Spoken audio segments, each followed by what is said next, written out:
You're listening to Conflict Radio on the Conflict Radio Network. Greetings, and welcome to another episode of Conflict Radio.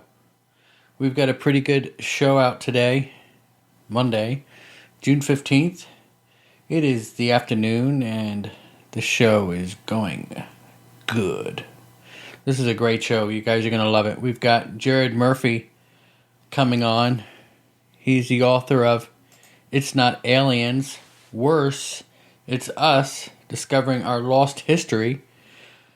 Bound to be a great conversation. You definitely check out his book. It's available on Amazon.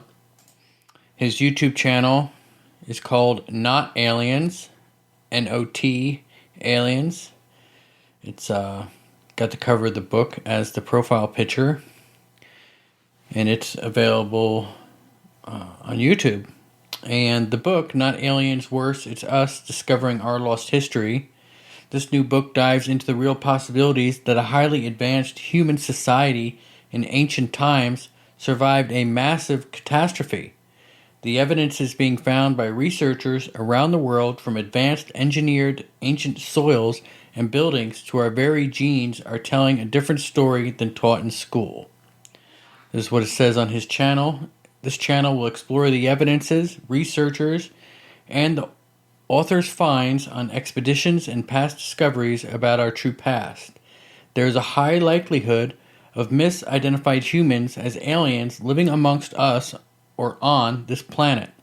Our real history from known archaeological finds, including human skeletons and footprints found over millions of years, contradict our known timeline.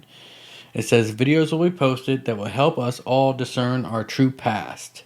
So definitely go to YouTube. You're on it right now. Find Not Aliens and subscribe. I highly recommend checking out some of the videos on the channel.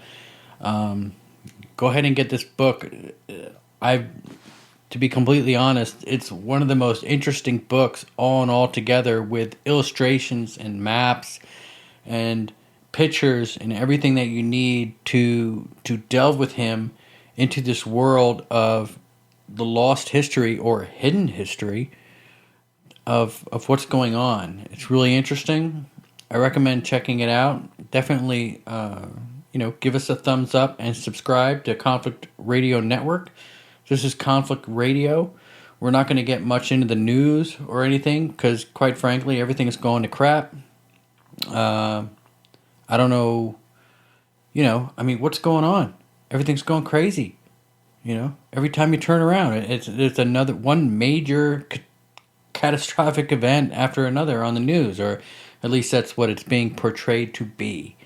So I'm not going to talk about anything that's going on in the news because YouTube doesn't like you to talk about anything that's going on in the news, so we're not going to. We're just going to talk about things that are interesting and try to avoid the news and politics of today. So that being said, we're going to move on, and we'll be right back with Jared Murphy. Well, welcome back to Conflict Radio. We are with Jared Murphy. He's the writer of It's Not Aliens, It's Us. Jared, you there? Yes, I am. How's it going? Pretty good. How are you? Not too bad. Now, your book, you sent me a copy of this, is really interesting. You want to give us a general idea of what is it? What's it about? Yeah, it's Not Aliens, Worse, It's Us.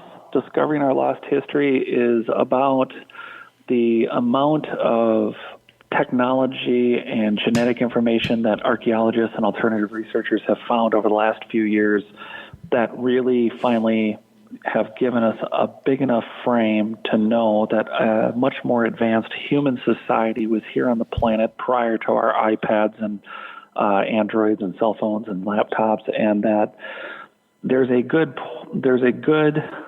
logical deduction to be made that the aliens, i.e. UFOs that we see on this planet, that outside of military, there's a good chance that there is a highly advanced human population still living amongst us and alongside us that sometimes we think are aliens, but it's more likely that they are part of a remnant advanced human society that made it through one or two or multiple cataclysms. And I spent 3.5 years researching to put together all the findings that have been found that point to this living group of humans that are still likely here amongst us. That's really interesting. Now, in order for an advanced society to be living on this earth, they're obviously hidden away.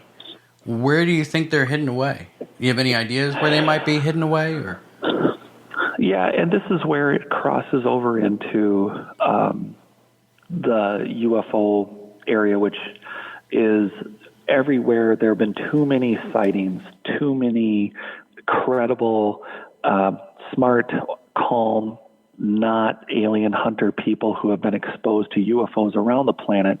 So whether it's, up in the Andes and Lake Titicaca or the Bermuda Triangle or just over Close Encounters, Steven Spielberg, Fire on the Mountain, there's been too many sightings, and most importantly, the United States Air Force and Navy asking for general public help to find UFOs, that this is a program that they've had, that there are locations, whether it be in the ocean, whether it be in forests.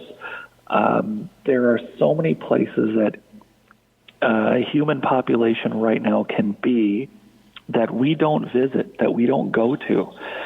We know more about the sky than we do about the bottoms of this. The depths of our oceans are mostly unresearched. So the reality is that a human society that wanted to not be seen, or only seen infrequently, or seen unintentionally or intentionally via some of these recordings, leaves many, many places around the planet that they can exist without anyone running into them.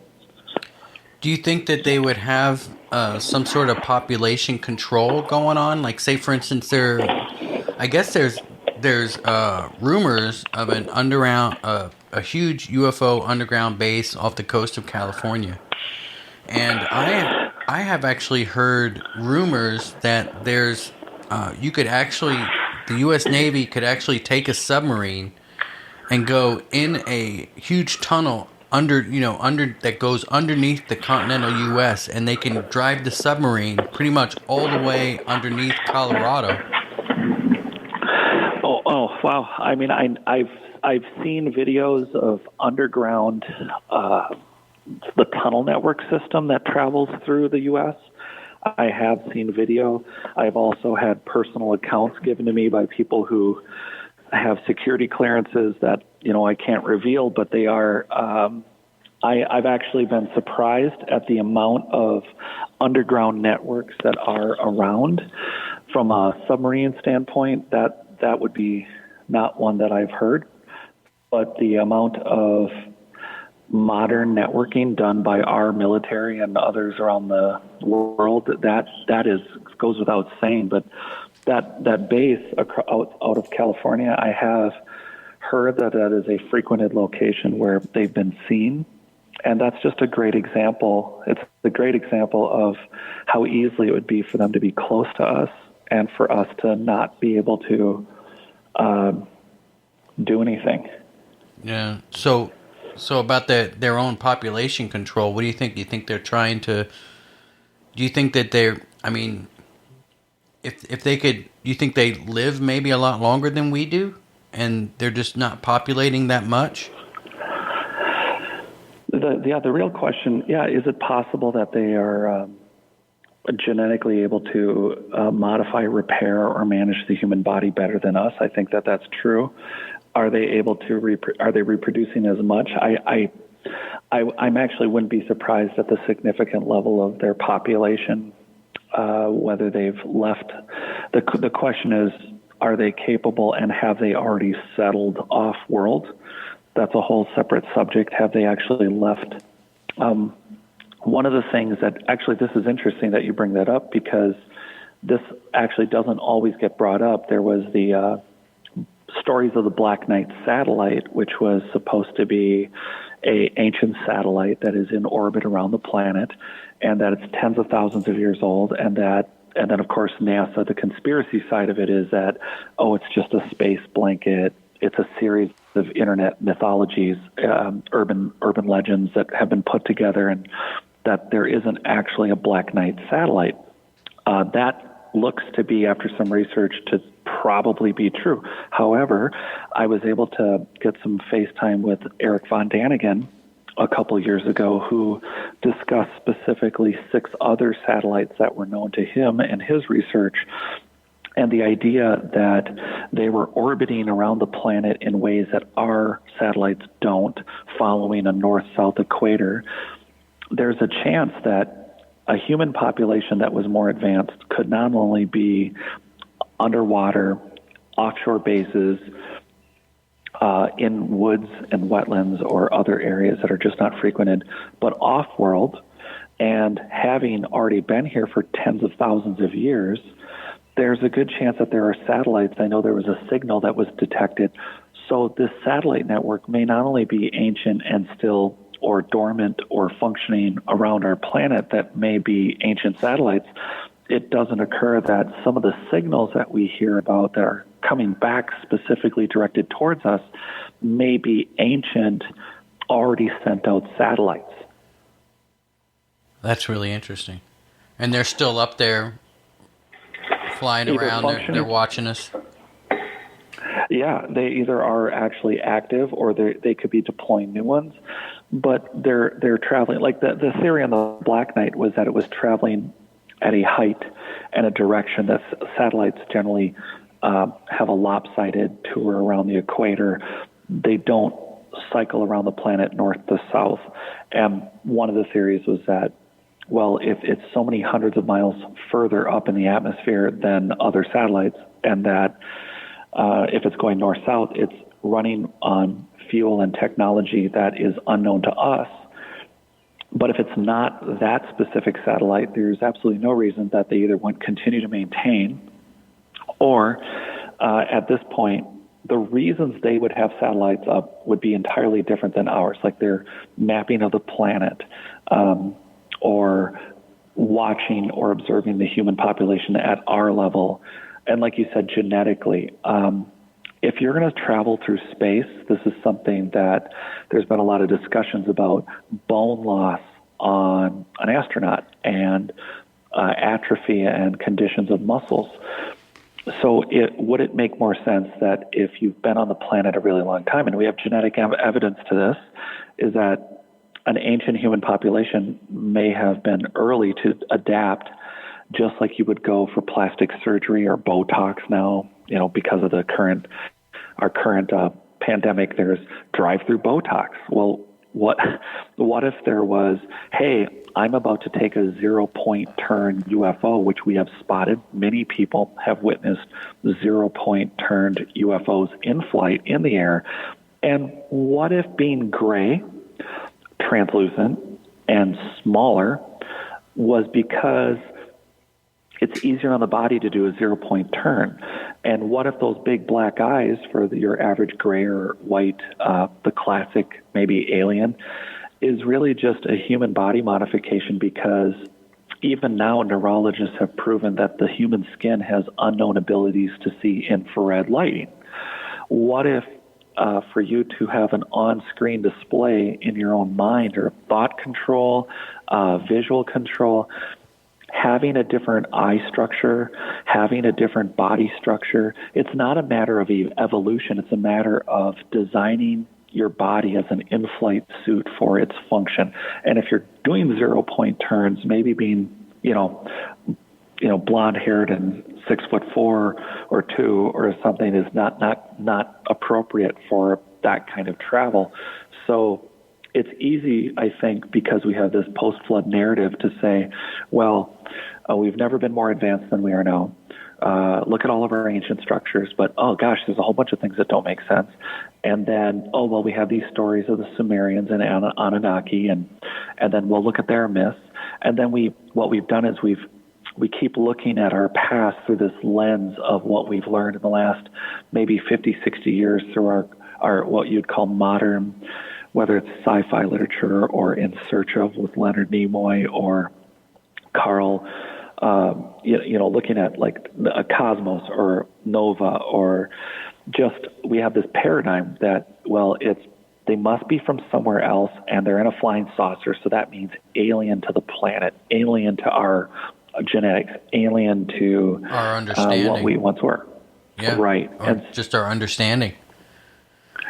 Yep, and it's really an easier shift to go look at all this high technology in the ground, because we're starting to call it that. Well, obviously somebody flew here and helped us, but that only makes sense if you think that, well, so you're an observer to a culture that just uses rocks and nails and hammers, and you're like, boy, they're struggling. Let's teach them how to move a 800-ton block because that's easy. That's the next step. They have a lot of slaves. Let's teach them how to work with really big blocks. It's not a system that adds up. And something you brought up from the beginning about that alien base or suspected alien base and the different waterways that are around the planet that are unknown, untraversed, like Flathead Lake, to tie into your submarine analogy. I was at Flathead Lake. I went to Wild Horse Island, and that's in Glacier National Park. It's in Montana, and it is a mile deep. Actually, they don't know. I shouldn't say that. There are significantly deep portions of Flathead Lake. It's a glacial lake, but there has been, and I can't recall the items, but there have been dyes released, and there have been showing up on the western seaboard, and I think in some other waterways. There's actually no known mapping of the bottom of Flathead Lake, and there have been dyes and things that have traced to the ocean showing up to and from Flathead Lake in Montana, and that's significant. How is that possible? Yeah, well, maybe that's that. Maybe it wasn't Colorado. Maybe it was Montana that guy said he was under with his submarine. I mean, I thought that was pretty interesting to think that there's an entire underground cave system that's connected to the ocean that pretty much comes from California and goes all the way into underneath the Rockies. Yeah, it's fascinating. I have a friend who does spelunking and spent 3 months in Mexico researching in the mountains a underground cave system that has never been fully explored.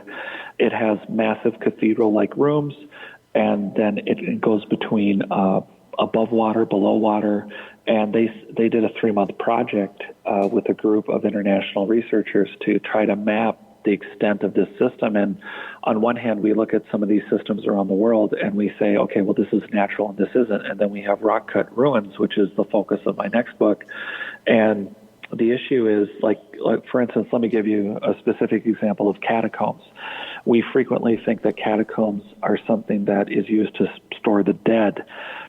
There are so many rock-cut ruins that is there a chance that pre-antediluvian or pre-Younger Dryas, what has now been peer-reviewed, over 1,000 papers, Graham Hancock, a number of people have talked about the Younger Dryas, so approximately 12,600 years ago, a massive cataclysmic event happened. But the premise of that's something that's recent to us, but it does account for the biblical flood and the concept of a highly advanced human society having reached the levels of technology prior to what we think today is being advanced and living through massive different cataclysms.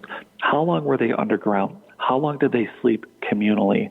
How long were they working with a surface of the planet that may have been too hostile, with either temperature variations or with rampant fires or possible wasn't ideal soil or living conditions?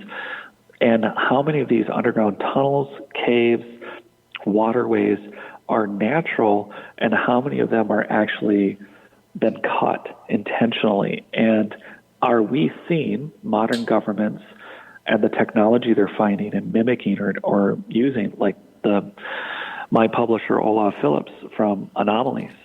He has written an entire fascinating book on military UFOs, military technology, that clearly there are UFOs that are not from out of this world or from an ancient human population. They are developments of either rediscoveries of ancient technology or pieces that may have been found. And are they pieces that were given to us directly? Like, there's a little food for thought when you said, are they interacting with us, or are they population control? Well, what if, for instance, Roswell or this recent crash in Brazil, what if these are unintentional or intentional caveats of technology that are left for us to further develop our current, try to leapfrog ahead of our current conditions? Like maybe they had the cure for coronavirus on that crash, and they just make it look like a crash. It's interesting you bring that up. I just want to go there for a minute. That crash in Brazil. What do you know about that? That it got scrubbed pretty fast from the internet. From what I was able to get from everyone that I know that stays on this stuff in the minute, the research I was able to hear was that hundreds or possibly a few thousand people saw this crash, that the military contained the site in Brazil quickly, that it was cordoned off, that the idea that there was blue or white light, and that it was definitely a UFO, that it was definitely a crash, that it was definitely in Brazil, that they definitely contained the site, that there was local news on it, and many, many witnesses, and simultaneously that there was an earthquake, that the earthquake in California and near Roswell, that there was, the full extent of the story that I've heard was that there was possibly a battle or fight or something that happened near Roswell, and that the extension was a crash in Brazil. That's one thing I heard. And then the other was just simply that there was a well-seen UFO by hundreds and thousands of people that definitely it crashed in Brazil. It was quarantined off. And Bill, they were there so fast. I heard that the locals had called the police, and by the time think about our response time here. Like, maybe I don't know about Brazil. Maybe their response time's a little slower. Maybe it's faster. But by the time the police even got there, from responses from the call, they had already had the army all there pushing them away. That to me, that sounds like a very coordinated effort where the government, where the military was already observing this, that, it helps lend credibility that this was a joint effort, maybe with more than one military, to track or follow this UFO till it crashed, or it was a part of maybe another conflict or some other sighting, and that they ended in Brazil. But it's just one of how many examples of again, average people now being exposed to something that it's getting harder. And it's an interesting split. It keeps everyone divided. You don't think about our highly advanced past if you constantly are being told that there's these mysterious out-of-world UFOs constantly coming to Earth, where apparently watching slightly evolved monkeys have sex and eat food is interesting. So even though you could fly anywhere in the interstellar universe, come here and look at these silly little things because, gosh, they've held our attention through the Middle Ages. Come check it out. We taught them to build pyramids. It's a. Do you think we were taught how to build pyramids? No, I think that when you find a cell phone in the ground and it's definitely in a tomb, and the tomb is 5,000 or 6,000 years old, you have to look at that cell phone and go, either someone's playing a joke on us, or some other foreign population from a different planet brought it here, because no one on Earth had a cell phone, and that's the end of the story. And maybe this is a good jumping point to say, well, that's not possible, because if you look at the pyramids and you look at all the large megalithic structures around the world, they are related. They are okay. Not that there weren't mimic cultures. There weren't people who came along post-antediluvian, post-Younger Dryas flood, and catastrophe, and did they mimic things? Yes. So we have two stories we have two stories to tell. One is the original society that built all of this stuff around the world that has similar characteristics. I have a background in construction. So when you look at these ruins, you see very similar architectural methods used around the planet. And then, and so there's the original builders, and then there's the cultures that came along after these sites were clearly abandoned. And they build on top of them. The Inca and the Egyptians and the Greeks are all good examples of cultures. You have the Spaniards, much conquistador missionaries documenting, asking the Incas, who built this? Whether it's Machu Picchu or whether it's any of the other ancient sites where they ask the Inca, who built this? And the Inca reply, well, the gods built it. Same thing with the Greeks. Why is the Temple of Delphi where it is? And Eric von Daniken wrote extensively on this, and that's one of his more recent books, which is who built this? And the Greeks say the gods built this before us. They were here. I have my screensaver on my phone is the Temple of Delphi and a polygonal wall. And that, for anyone who doesn't know, cymatic polygonal construction, which I talk about in the book, is large megalithic blocks. They can be very, very small. They can be 3,000 or 4,000 or even 6,000 tons, which we can talk about later, like found in Siberia. And they are blocks that fit together in a way with no mortar, where every single side, not just the joint, not just the seam in the front, but the entire length and width of these blocks, which can be 15, 20-sided blocks that are hundreds of tons, and they fit together perfectly on every square inch of every side so that there is no mortar. And they frequently say at the joint, you can't put a hair in, you can't put a blade or a piece of paper, that these blocks are fit so well together that when there's an earthquake, the buildings, each of these blocks have been cut in a way that wherever there's an earthquake or a physical disturbance in the area, that these foundational structures cancel out the waves of the vibrations of the earthquake, that the frequency, that the look of these polygonal blocks actually correspond in research to canceling the earthquakes and physical disturbances of the area.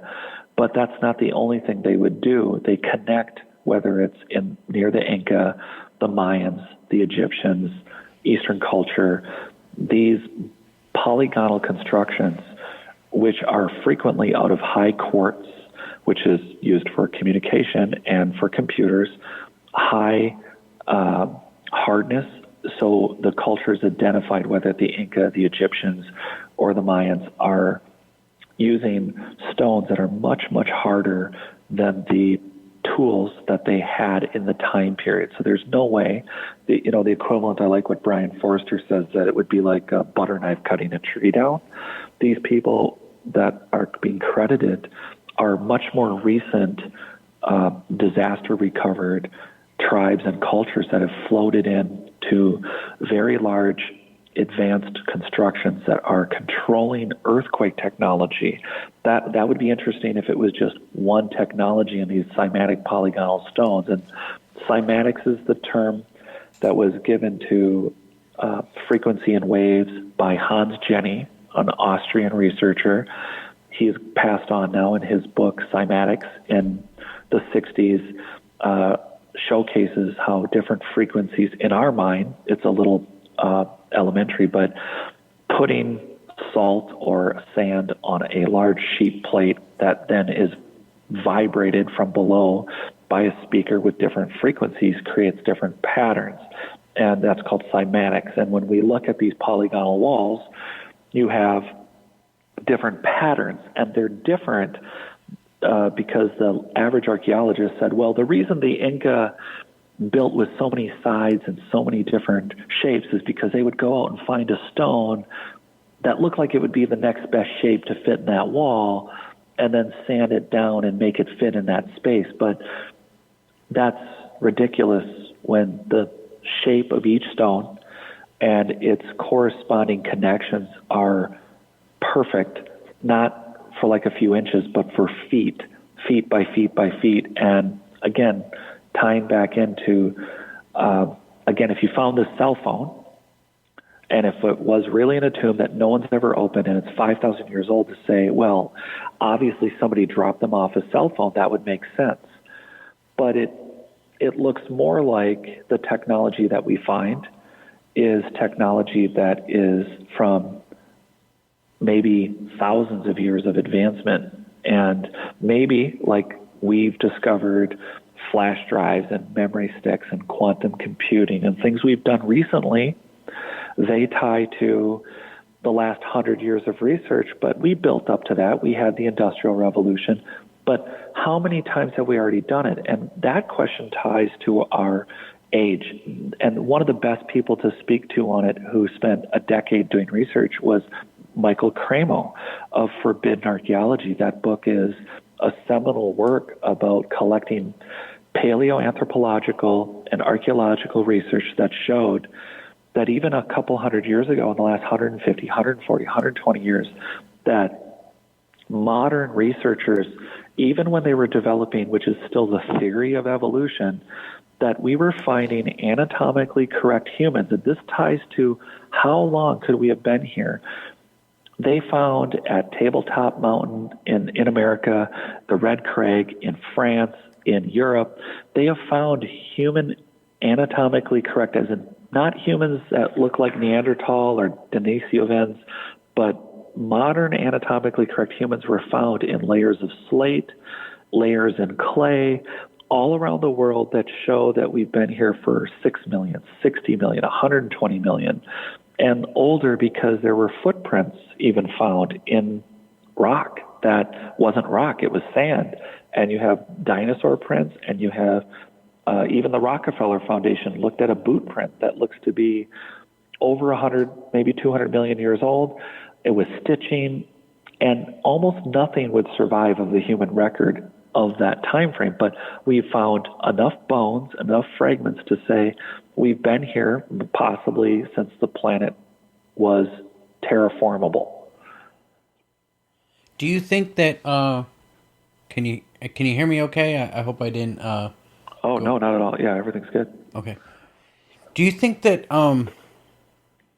there were humans on Earth when there were dinosaurs on Earth? It's pretty clear from the footprint records from Colorado to Alaska to Europe. There have been footprints found all along, boot prints and footprints that show anatomically correct humans walking on the Earth, absolutely, during not only the dinosaurs, but in South America. I do write about him extensively in my book, and it's Max Uli. He's a German archaeologist who's considered the father of South American archaeology. He was a German in the turn of the century, of the 1900s. He came, and they were finding mastodon and bones of animals that should have been what we considered extinct. In South America, well, like 10, 15 to 26,000 years post when even they were supposed to be around.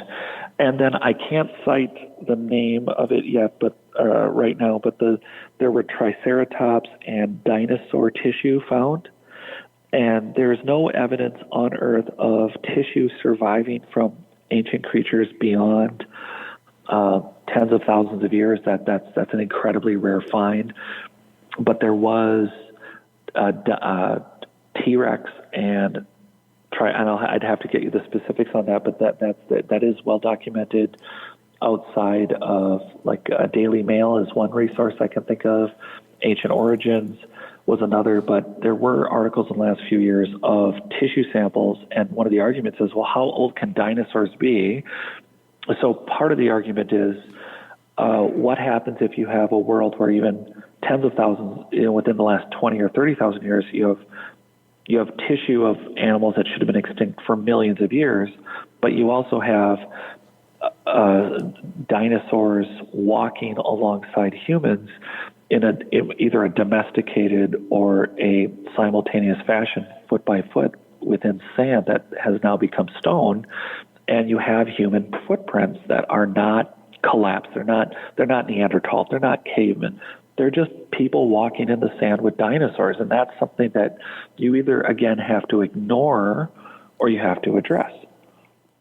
So what do you think took out the dinosaurs if the humans survived? How did the dinosaurs get wiped out and the humans survived? Do you think it was a meteor strike and the humans were just underground? I think, I think there's two parts to it. One is the thing that everyone acknowledges is the huge crater impact in the Yucatan Peninsula in Mexico, where it's a massive crater impact, and they say that was the dinosaur killer. And then last summer, we found the 19-mile wide crater in Greenland, and by wide, just diameter. So this is a massive impact that they guesstimate was over 700 megatons, and that's, now we've been hit all over the earth by different meteors, asteroids, etc. But yeah, it wasn't just that one. Yeah.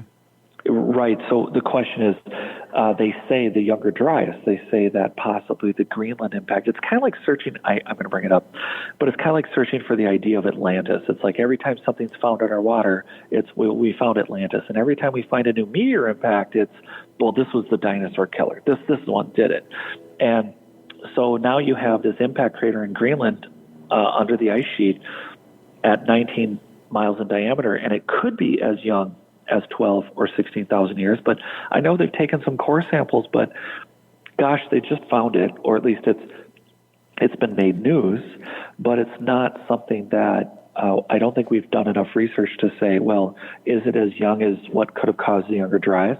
Is it as old? They throw out a number of 60 million years, but again, it's hard for us to date rock. And so was it the Yucatan hit? Was it this one in Greenland? Were they simultaneous? God, that would have been a mess. And could it have taken out the dinosaurs? Absolutely.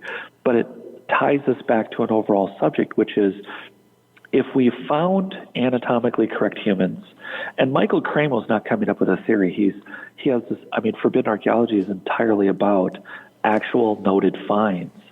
And so if we have a human record that doesn't want to be entered into the fossil record, that humans have been here for millions of years, and if we achieved a higher level of technology, what does that include? And that includes what, when I first started looking into my book, was engineered soil. And is there a good chance that the entire planet, down to the animals on it, are they terraformed? It's absolutely possible that the whole planet was engineered and functioning as a one well-run machine, which includes Earth circuits through something like the Nazca lines, or communication human to human through the pineal gland. Is it possible that we engineered animals and did they all have a function? The assumption that the planet is random is a theory. The assumption that it just all randomly happened, and that there's just random Mother Nature, and that and I don't mean, there's two sides to it. I think there's two filters we have to put down. One is a religious filter, where we say, well, there's a creator that created everything, so ergo everything isn't. It's a natural random thing that was created with intentional design. And then there's the other side, that there was once engineered humans that were put here by an alien species, or that we came to the planet and then lab tested everything. And I think there's a combo of the truth of it, which is, if we have in the ground, found on every continent, engineered soil, and we do have genetic information that indicates that we once functioned with a much higher brain capacity, like the Paracas of Peru. Brian Forrester's work and putting out the genetic information last year, that the Paracas, these elongated skulled humans, and I don't know how this didn't end up on the Smithsonian, but you have engineered genetic there are 6 genetic markers within the Paracas lived in Peru near the Nazca lines, which a lot of people identify Nazca with the spiders and the monkeys drawn into the side of mountains and on this open, arid desert. But then there's also these very mysterious straight lines that are kilometers long, and that they have piezo, electric properties. We are getting a train going by. I hope you get to hear that. Sorry. Yeah, let's take a break for a minute and let that train go by, and we'll be right back right after this. And welcome back to Conflict Radio. We're with Jared Murphy. Is your train passed? The train has passed. Awesome. It definitely sounds a lot better. Now, you hit on some topics in the last few minutes of the show. There's probably 5 or 6 of them that I want to go back to. So I just want to backtrack a little bit and talk about the pyramids. Now, you believe the pyramids are before or after the flood? Definitely, I think before. Before the flood. So a lot of the sand that's there covering most of Egypt is, water shifts that stuff around. You do believe a flood happened, I guess. I didn't even ask you that, but do you think it was like what Noah said? You believe in Noah? Well, I think Noah is part of the same legends and stories that are a true statement that there was a massive cataclysmic water event, whether it was tidal waves or a flooding or both, that happened worldwide, including the Mediterranean and the Caribbean. And that was one of the things. We were just talking about pyramids, and there is a pyramid off the coast. There's a pyramid city structure off the coast of Cuba, and it's about 2,200 feet deep. It's about 1,700 meters. And the only way that could have been above ground, and again, it's a pyramid-style city, just like in Egypt, and it could not have been above ground less than 50,000 years ago. So I have painstakingly put together maps that are in the book that would show our actual coastlines, like Doggerland, which is from Scotland to France. And this area is a whole continental area from all of Ireland and Scotland and England. And there were rivers and valleys and mountains, and way pre-Merlin time, where whether it's Noah or Merlin, you fill in the blank, that it is well known to standard academia that Doggerland was there. Even 8,000 years ago, it was still significantly one area. So you think past 12,000 years and past this catastrophic event with Noah and the flood, to a period where our coastlines on every single area that we look at, that the map of the world and where the coasts were are significantly different, to the point, we're not talking a few hundred feet into the water, we're talking miles.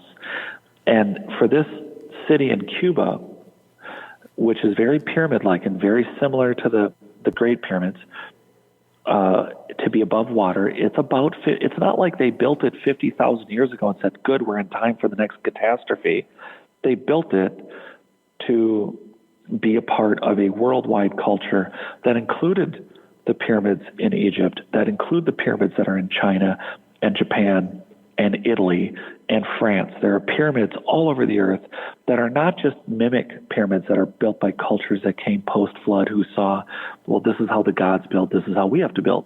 Like in Mexico, like the Mayans and the Aztecs, where they used mud brick, they used smaller objects, and they built or reincorporated megalithic pieces and built up a city. So in the sands of Egypt, we have, even standard academia says, well, 90% of Egypt is in the sand, and it was buried by a flood or a catastrophe or both. Well, okay, it's in the sand, but we make a lot of conclusions about where we are as a society based on apparently 10 to 5% of the info, just like Göbekli Tepe in Turkey, which is recently being dug up, and everyone said, Well, when I first heard about that, Klaus Schmidt worked on Göbekli Tepe, which is one of 6 or 7 tepes that are known, which are pot-bellied hill, which is how they got named. But these are ancient megalithic pillared structures that Klaus Schmidt, a German archaeologist, has worked on for over 40 years. He passed away a couple years ago now. I think it's been almost 2 years now. But his research has become mainstream, and everyone's talking about these, that somehow 14,000. First it was, by the way, I saw information that said Göbekli Tepe in Turkey was 36 to 40,000 years old, which would be contemporary with these lands in Doggerland in Ireland and France, and connecting. The Baltic Sea basically was one giant land mass, and then the city off of Cuba would have been part of the Caribbean, which would have been more like a smaller lake, and the Mediterranean would be a smaller lake. And so we're not, so this area would be significantly more populated and on shorelines that are not known to us now. So we would have a massive human population, whether it's in the sands buried in Egypt or whether it's Göbekli Tepe, where I guess my point, to not go too far down the rabbit hole, was that they've only dug up 5% of Göbekli Tepe in 40 years. 5%. I mean, that's ridiculous, isn't it? What? I mean, that's ridiculous that they only, Yeah. how is it we only got 5% of that excavated? Oh, I know. It took, you got 40 years to dig up 5%. It's a lot. Like, my best analogy for the speed that archaeology, and again, we don't want to miss anything, right? But when you spend 20, 30 years putting together a vase that you find it's like finding a ticket to enter Disney World, and you've been excavating the ticket counter for 40 years, but you've never excavated Disney World. Yeah. There's a lot more there, right? Right. So I think history needs to treat our past much more like a search and recovery, and then a search and rescue than a search and recovery. We need to look at our past, and again, if we weren't finding these super advanced, it's not that it's not, isn't this a neat, intricate design? It's they put together and engineered giant blocks from quarries, hundreds or 1,000 miles from the site. They worked with the hardest stones. They shaped with like no effort. They shaped these massive, heavily quartzed blocks with little keystone cuts, which is metal, that were joiners. And is it that they needed the joiners to connect these tons of blocks? No.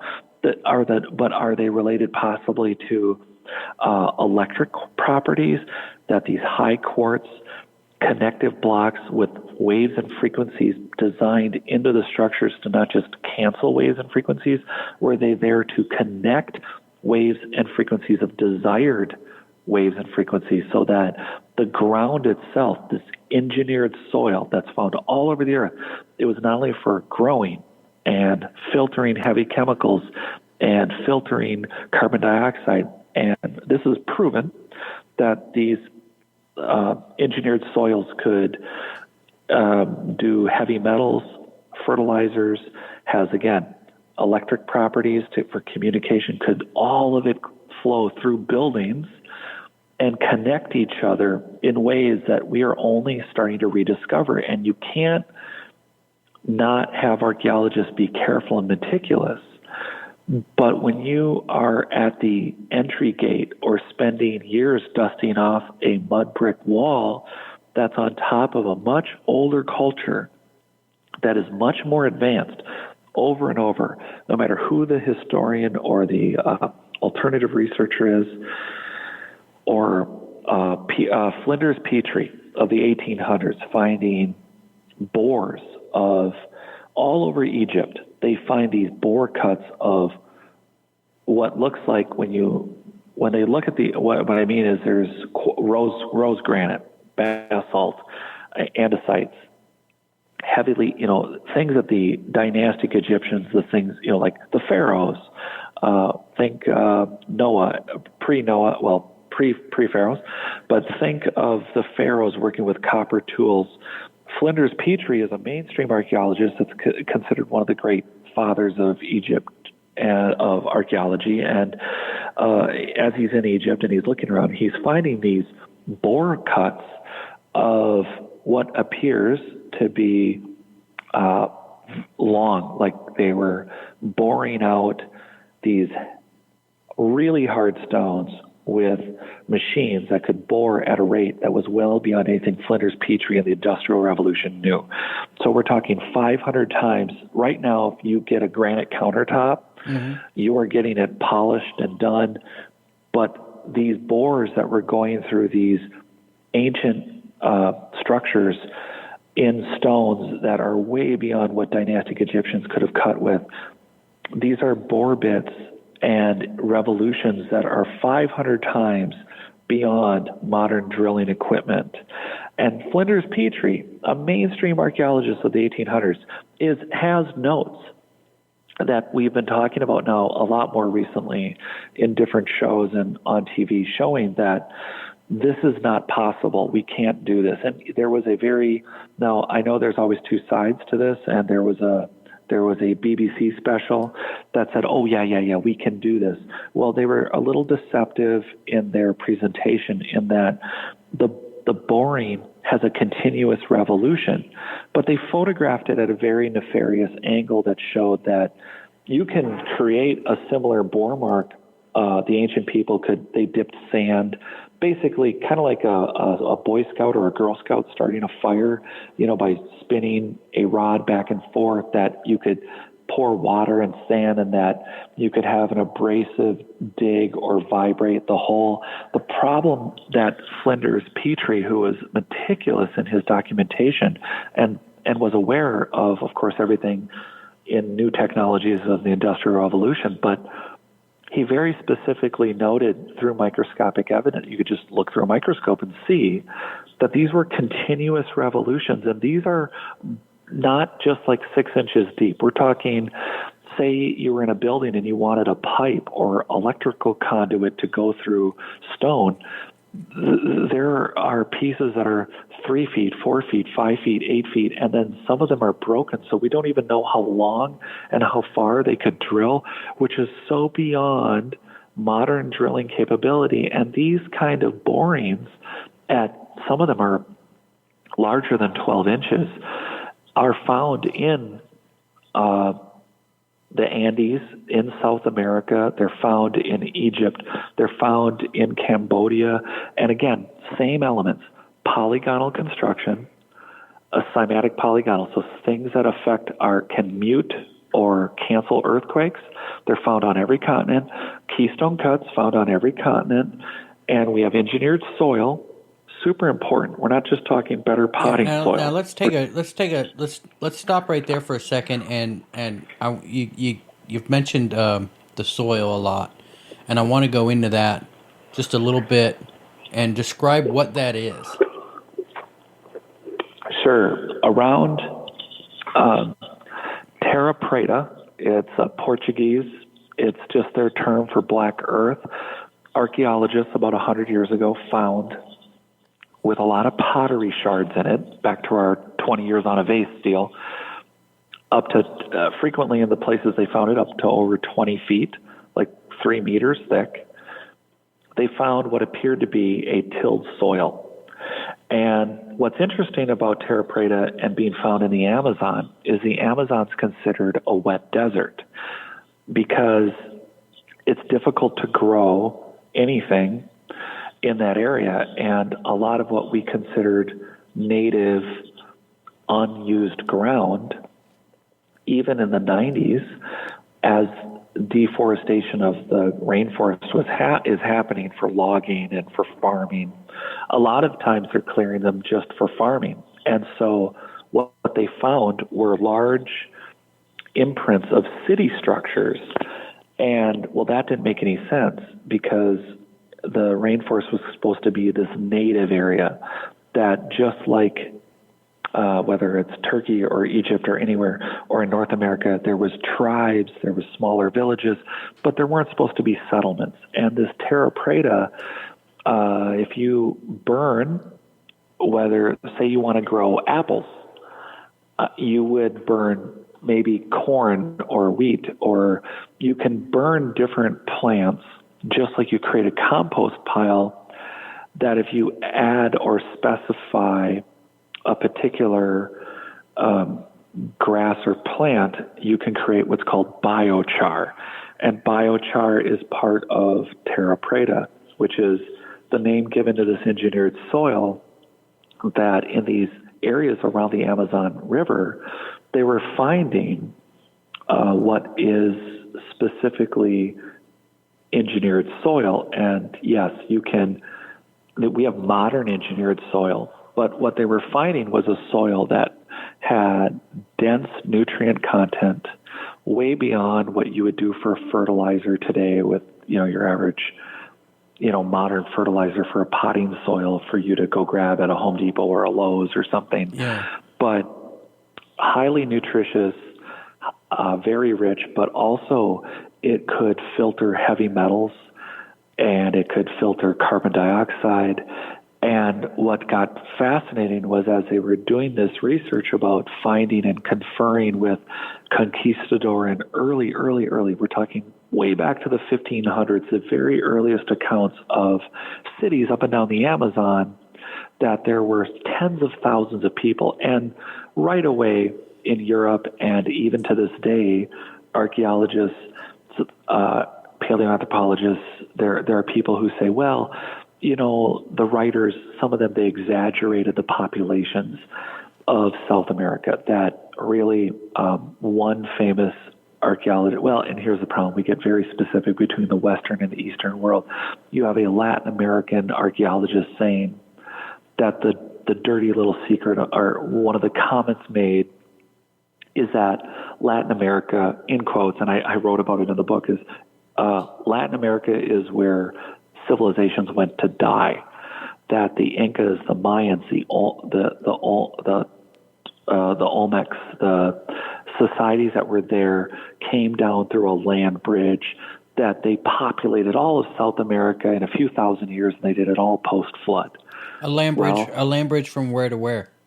From Asia through Alaska, the Bering Straits, the Bering Land Bridge was this ice sheet that allowed cavemen to migrate down, and we have the Clovis culture through what they're calling, there's a group of humans that lived along the Canadian and California coast called the Clovis, but that's just a name they gave. They know that there were human settlements because of campsites and bones and marks on bones that show that they were hunting and that they were living there. So they call them the Clovis people. But magically, right around this Younger Dryas, this cataclysmic event, suddenly the Clovis people, which were also no, they're not exactly calling them Clovis, but same group of people, that there was a occupation in the eastern United States also, near Canada and into New York and into that area, that these same Clovis people, along with a lot of people don't know this, but the camel, there was a leopard, there was the camels from North America, and all of these beasts that are the giant bear, which was There were camels in North America? Yeah, they were in North America, and they all disappear approximately 12,600, somewhere between 12 and 13,000 years ago. They all get wiped out at the same time. Is that about the same time the mammoth disappeared?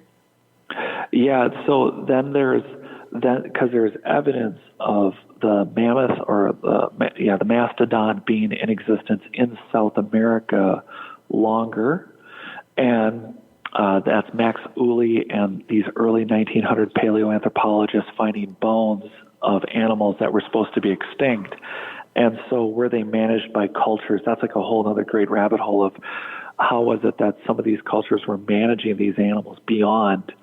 And all of these cultures are post-flood or pre-flood cultures that were using relatively primitive technologies, spears, like just obsidian arrowheads, simple chiseled Neolithic, Eolithic tools. Eolithic tools are tools that are considered basically you're a really simple human that you found a stone that looked like to be a good tool, and an eolith is in the eye of the beholder. They're a tool that to the untrained eye may just look like a rock, but to a researcher who's been looking specifically at eoliths, they're considered the earliest humans' adaptation of they found a stone and they chip it very specifically to be useful, to either create other tools or to maybe skin an animal or build a home or work with wood. And these eoliths are very, very simple tools that are found all over. The Clovis people are considered to be the simple human culture, but this engineered soil is considered to be much more advanced, and to be this engineered soil is to be considered way beyond that, where these scientists are looking at it going, okay, well, how does it filter heavy metals, and why is it so sustainable, and why is it so thick, and why is it everywhere? And what it really ties into, along with the Clovis, is Guatemala has a research I know everything with what's going on right now with pandemics and the world has caused a little delay on a lot of stuff, but last summer it made huge news, and even National Geographic, that there was a 5,000 square mile LiDAR scanning of Guatemala. And Guatemala is not the biggest Central American. It's a big country. Guatemala, don't get me wrong, is a big country. But there is a 5,000 square mile LiDAR scanning using lasers, looking through the canopies to find ruins. And a huge publication comes out a year and a half ago of almost 60,000 ruins being found. And these 60,000 ruins, like this random stuff in South America, these ruins of plants, of not just Terra Preta, but you have superhighways, hundreds of pyramids that none of them have been excavated, and this is in an 800 square mile section of a 5,000 square mile LiDAR scan that shows at this point that the population has been so grossly underestimated of South America. They're now suggesting, because of just these ruins, just found in Guatemala, that Latin America, that the Guatemalans, archaeologists are estimating that the population of this area could be easily 15 to 20 million. Wow. And that's just in Guatemala. That's just in that area. That this whole idea that the land bridge, that the Clovis people, that they just, built a few pyramids between Mexico and all the way down through the Andes, that these people are just simply mimicking that everybody spontaneously thought of pyramids, and that there was definitely not just... There went something. You got it, so I paused, yeah. So we just got that was actually one of those trucks that gets on the train tracks and travels down the track. So apparently we're going to have a who's your conductor part of the podcast here, and who is your engineer. That's all right. Hey, I want to talk a second about the pyramid off of Cuba. And there's quite a few of them off of there. Are those on ley lines? They do seem to line up with Easter Island. The Giza pyramid. We always kind of point back to that, but some of those structures do line up with what the ley lines are. The idea that they're energy lines, and there are a lot of important structures that all tend to line up. And when it comes to polygonal construction, cymatic polygonal, the big polygonal blocks, they're on Easter Island also, and they line up with some of those pyramids off of Cuba. And the pyramids aren't just, it's not like they're standalone pyramids. From the sonar and from the photography, those structures off of Cuba appear to be also part of cities. And do you think that's Atlantis?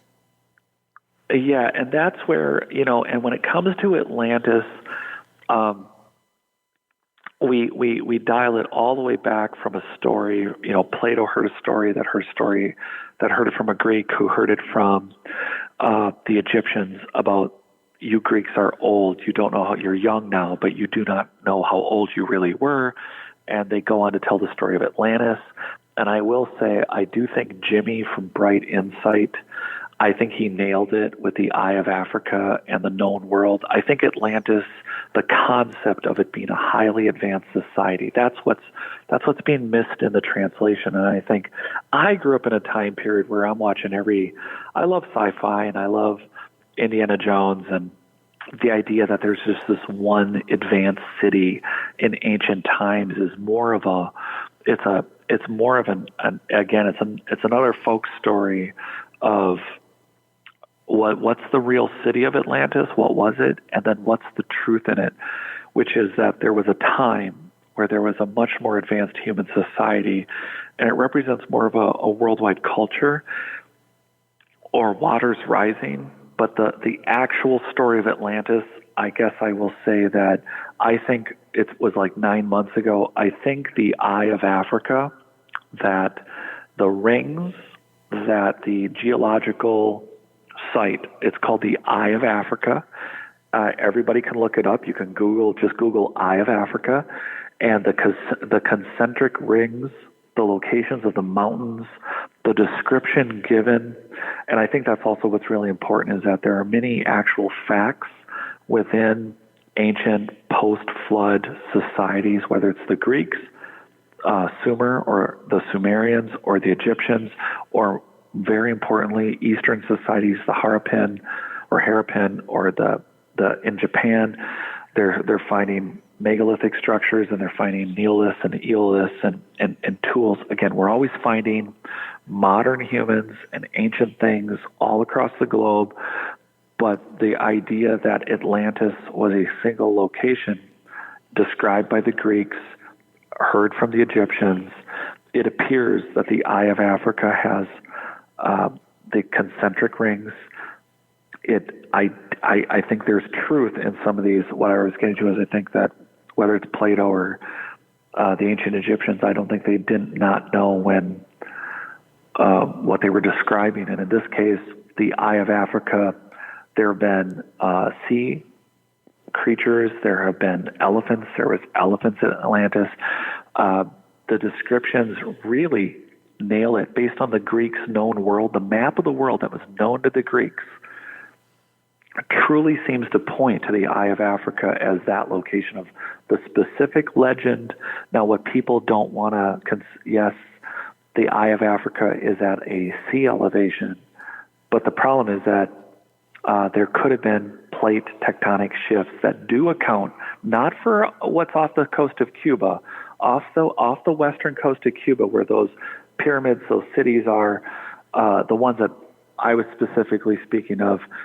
The Eye of Africa did rise, and it could have been lower. And based on what they found, that is by all description appears to be on many many reference points, including the mountains and the rivers. It appears to be Atlantis, but the concept, more important, because we tie the story of Atlantis to a highly advanced society, and we have that evidence in the engineered soil, a worldwide, not just that we built pyramids, but the purpose of the pyramids, that they were frequency, energy machines that either helped. The technology of these structures are beyond what we're giving them credit for. They weren't just temples. They weren't just places of sacrifice. Yeah, they have a. Excuse me, I don't mean to interrupt, but they have a lot of. They have a lot of mercury inside of them that they're discovering now. Yep. Yeah, you are right. Yes. Yeah, they don't add up to mercury, isn't that what we have in our batteries? Oh my God, yeah. And again, we have this whole why have piezoelectric properties to engineered soil? Why have the Nazca lines in Peru? I'm referencing again because they found arsenic. Eric von Daniken did actual research with electromagnetic current. They re-electrified a portion of the lines. And why would you use arsenic? They're like, well, they didn't want weeds to grow because they wanted to there is no rhyme nor reason. You have to just escape, again, that you're finding a highly advanced piece of technology and, oh, isn't it neat? There's a giant monkey and there's a giant spider. Well, they drew the giant graffitis over what really appears to be soil that was removed to a layer to create connections. And the buildings are gone. But could they have been organic? Could the mercury in some areas and the water, the tunnels that are found under almost every pyramid structure, some are grave robbers, some are modifications by societies that use the buildings again. Yeah, they came after. They came after the pyramids were actually there and just graffitied them really. Absolutely, and I hate to. I mean, I'm not trying to be disparaging, but I just like to call them squatters. Yeah. They came in, ready-made society, ready-made hieroglyphics. They assigned their own language to it, so it's not a misinterpretation to say the Rosetta Stone and the concept of the Egyptian language is not of Kemet. It used to be called Kemet, and the idea that they didn't adapt what was already there because it was there. They just had to pick it up and rebuild it. It's found when you find keystone-cut polygonal blocks sideways and 30 feet up in a building, and two rows that should be together and horizontal are now vertical, and you can see the keystone cuts, but they've been rebuilt. It was readapted for something else. And you wouldn't need mercury for burial. You wouldn't need mercury for lighting a torch. They may not have had an intent for it. So you have these elements that are still left in the soil. From a much more these were huge pools. That they found, and they even had tunnels and not tunnels, but conduit, say, that ran through the pyramids where the mercury flowed, like it flowed through, and like exactly like those bore cuts. Yeah, kind of like we have electricity through our house, with wires. They ran this mercury through the pyramids. What do you think? What do you think the pyramids were doing, actually? What do you think that their purpose was? Well, I think a lot of people, including Christopher Dunn and his work on it being giant energy structures. I mean, everyone's kind of. It's ridiculous to consider them tombs. It's just absurd. It's ludicrous. Well, is it possible that the Egyptians actually reused the pyramids that they found? They just kind of settled around them and then just used them as tombs later. Like the real purpose of them was way beyond before the Egyptians even showed up.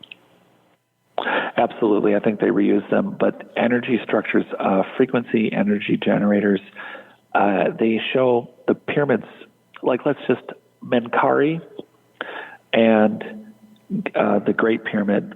Let's just take those two as examples, and I think this is super important that nobody ever talks about. The minute you say pyramid, you think, oh, those big four-sided things, and it's only recently in the last couple of years that it's really getting pointed out that it was an Air Force pilot during World War II that flew by the Great Pyramid and noticed that it's eight-sided. It's not four-sided, it's eight-sided. You can see this. Everybody can go look at it on the internet. You can look it up on your search engine of choice, and you'll see that the Great Pyramid and Menkaure are both eight-sided pyramids. And that changes a paradigm. What were the finishing? Everyone says, okay, well, it's a well-known fact that there were casing stones that are now missing from the pyramid. The question is, was it cased in the last 5,000 years? Was it recased in the last 5,000 years?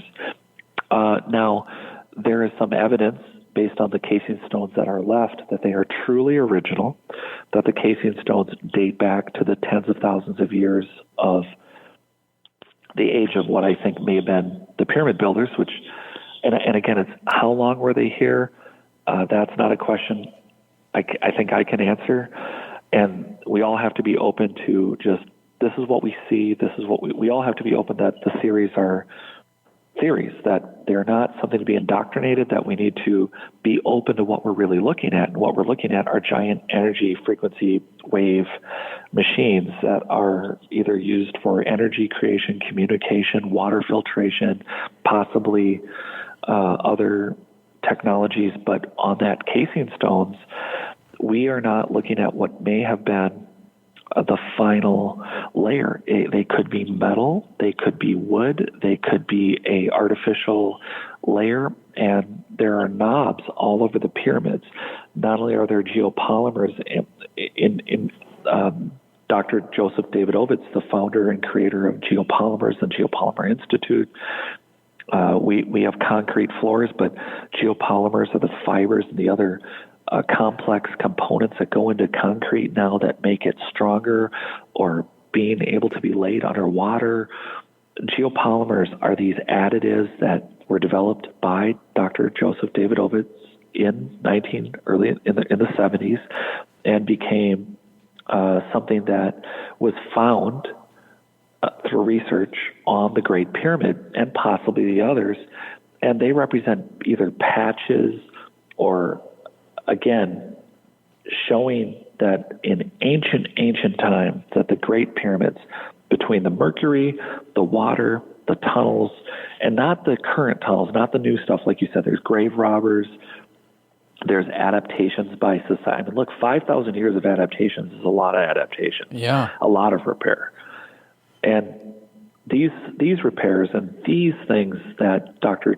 Joseph David Ovitz and others have verified are ancient geopolymer patches on structures that are built like they're eight-sided. You can see that from photos.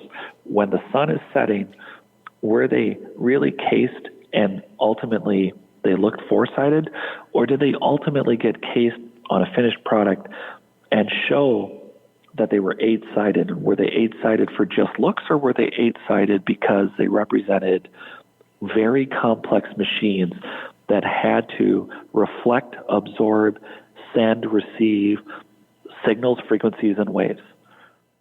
How old do you think they are? You might want that question answered after the next train, or should I keep going? All right. I'm going to have to. That's all right. Let's take a quick break, and we'll refill our drinks and all that stuff, and we'll be right back. Sounds good. All right, and we are back on Conflict Radio with Jared Murphy. He's his train has gone by, and then we're back. And you there? Yes, I am here. All right, awesome. I think the question I was asking you before we had to go to break was, how old do you think the pyramids are? Yeah, and we know there's two ways. I wish it was a simple answer, but one thing's for sure. It's the pyramids, definitely the Great Pyramid and likely Menkaure. Of the three great, of the Giza Plateau of what people think are really interesting pyramids, I would say that at least two of the three pyramids are pre-dynastic Egypt, which would be pre-6,000 or 7,000 years old. And it's likely that they correspond with the Sphinx. And the reason we know the Sphinx is very old is because Dr. Robert Schoch, along with John Anthony, was invited by was invited by John Anthony West, the journalist and researcher of Egypt, to come. And over the last 30 years, it's been proven that the Sphinx, that the weathering around the area that the Sphinx is in, is possibly over 30,000 years old. And I remember watching a video with the late great John Anthony West, that he had said, well, no, don't quote me, but the first time I brought Robert Schoch here, he looked at this, and then Robert Schoch said to John Anthony West, well, don't quote me, but this could be 200,000, 300,000, 400,000 years old. And now did you just say 400,000 years old?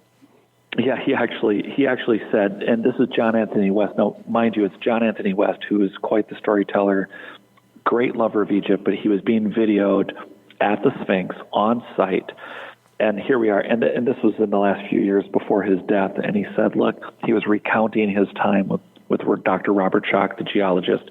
The first time he brought him out to look at this weathering and say, look, doesn't this look really old to you? And Robert Schoch, having a complex, geological background, and he looked at this and he said, don't quote me, but this could be 150, 250, this could be over 300, 400,000 years old. And this is John Anthony West recounting the first time that Robert Schoch looked at it. But despite his immediate shock of seeing the age of the weathering around the Sphinx is always considered to be ancient. But this ties us into the foundation, the very foundation that the pyramids are sitting on, and the very base of the pyramid structure. There's no, first and foremost, there's no direct dating of stone itself.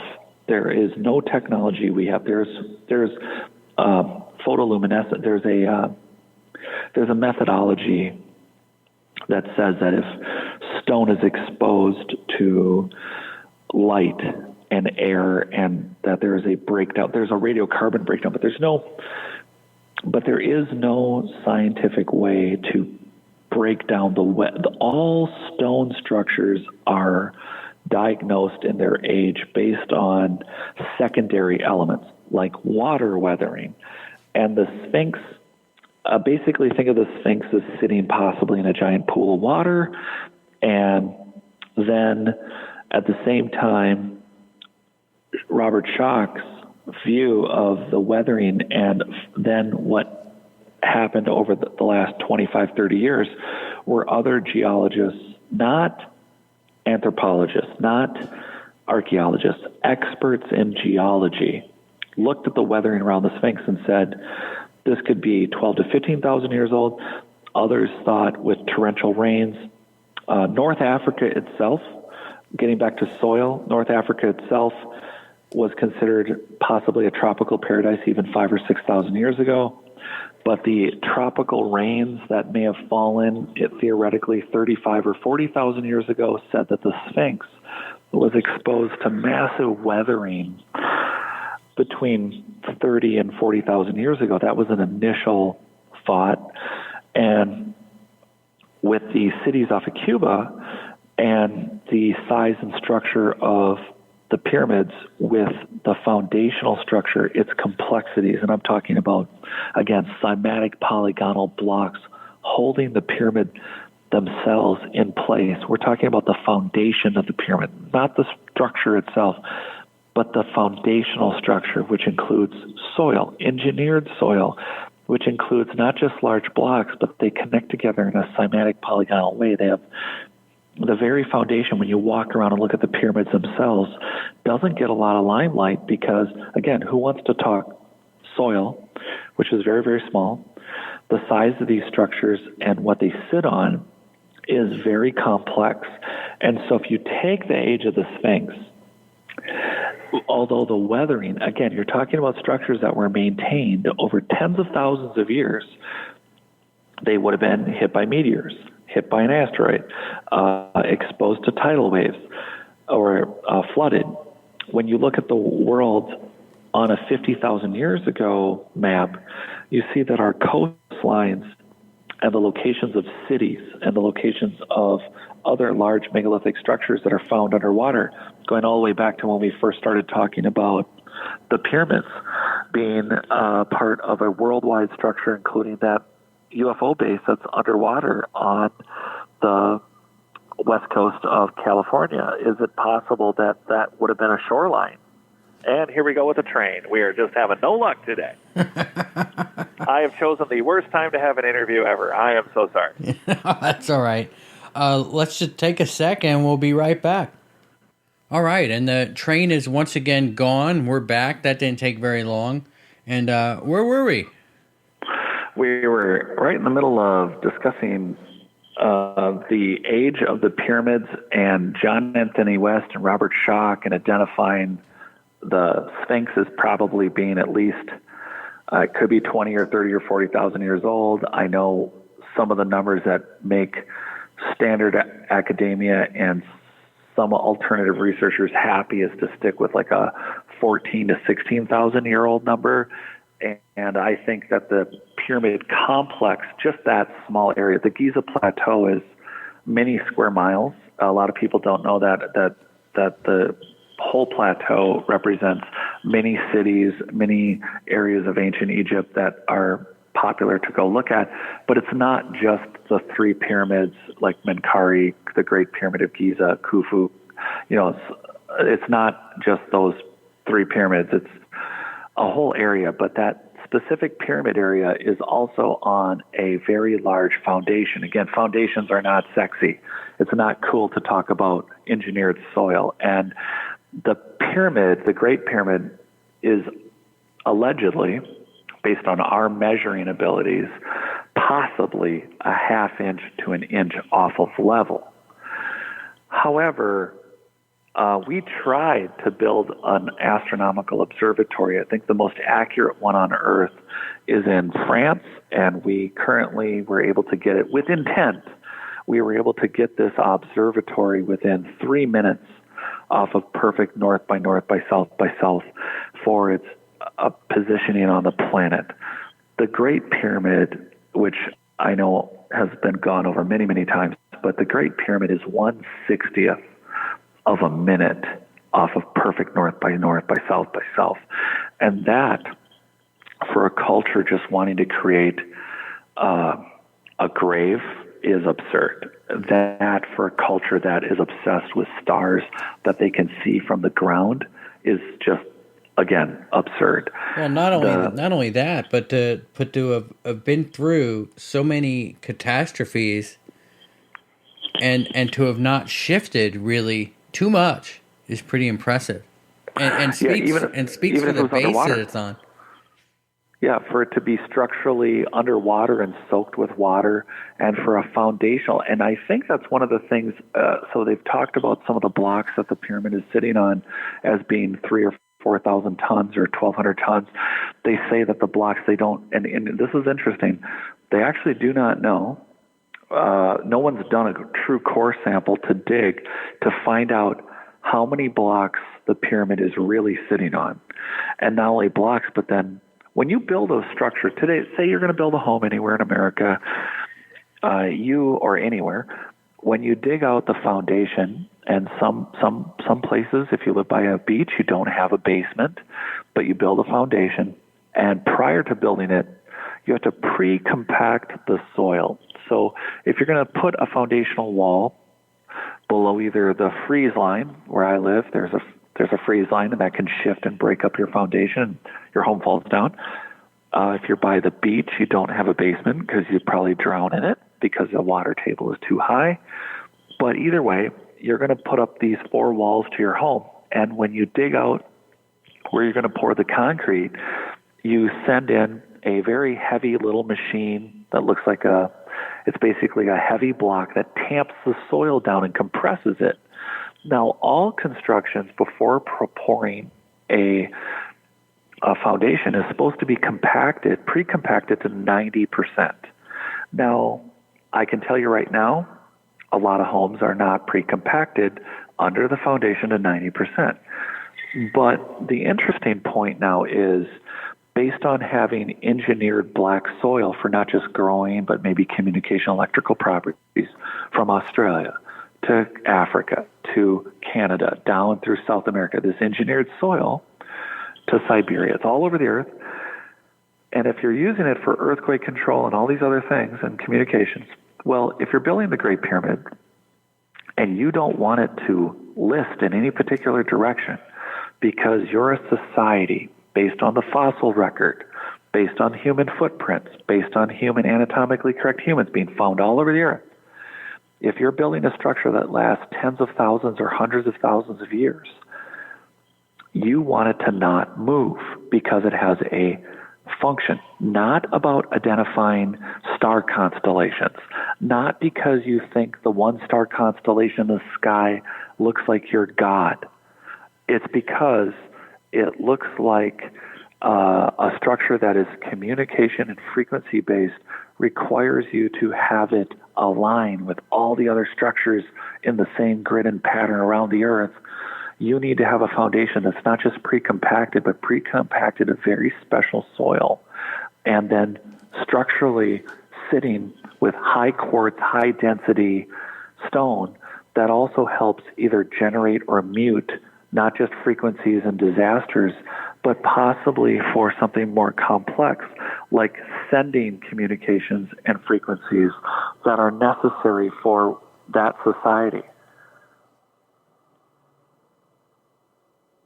Yeah, I hear I hear something else coming there.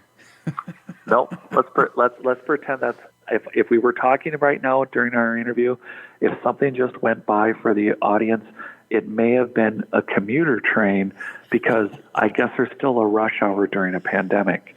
But that's gone. You're in Minnesota, aren't you? Yes, I am. I'm in Minneapolis. Yeah. Now, I'm so amazed by the information I'm getting here.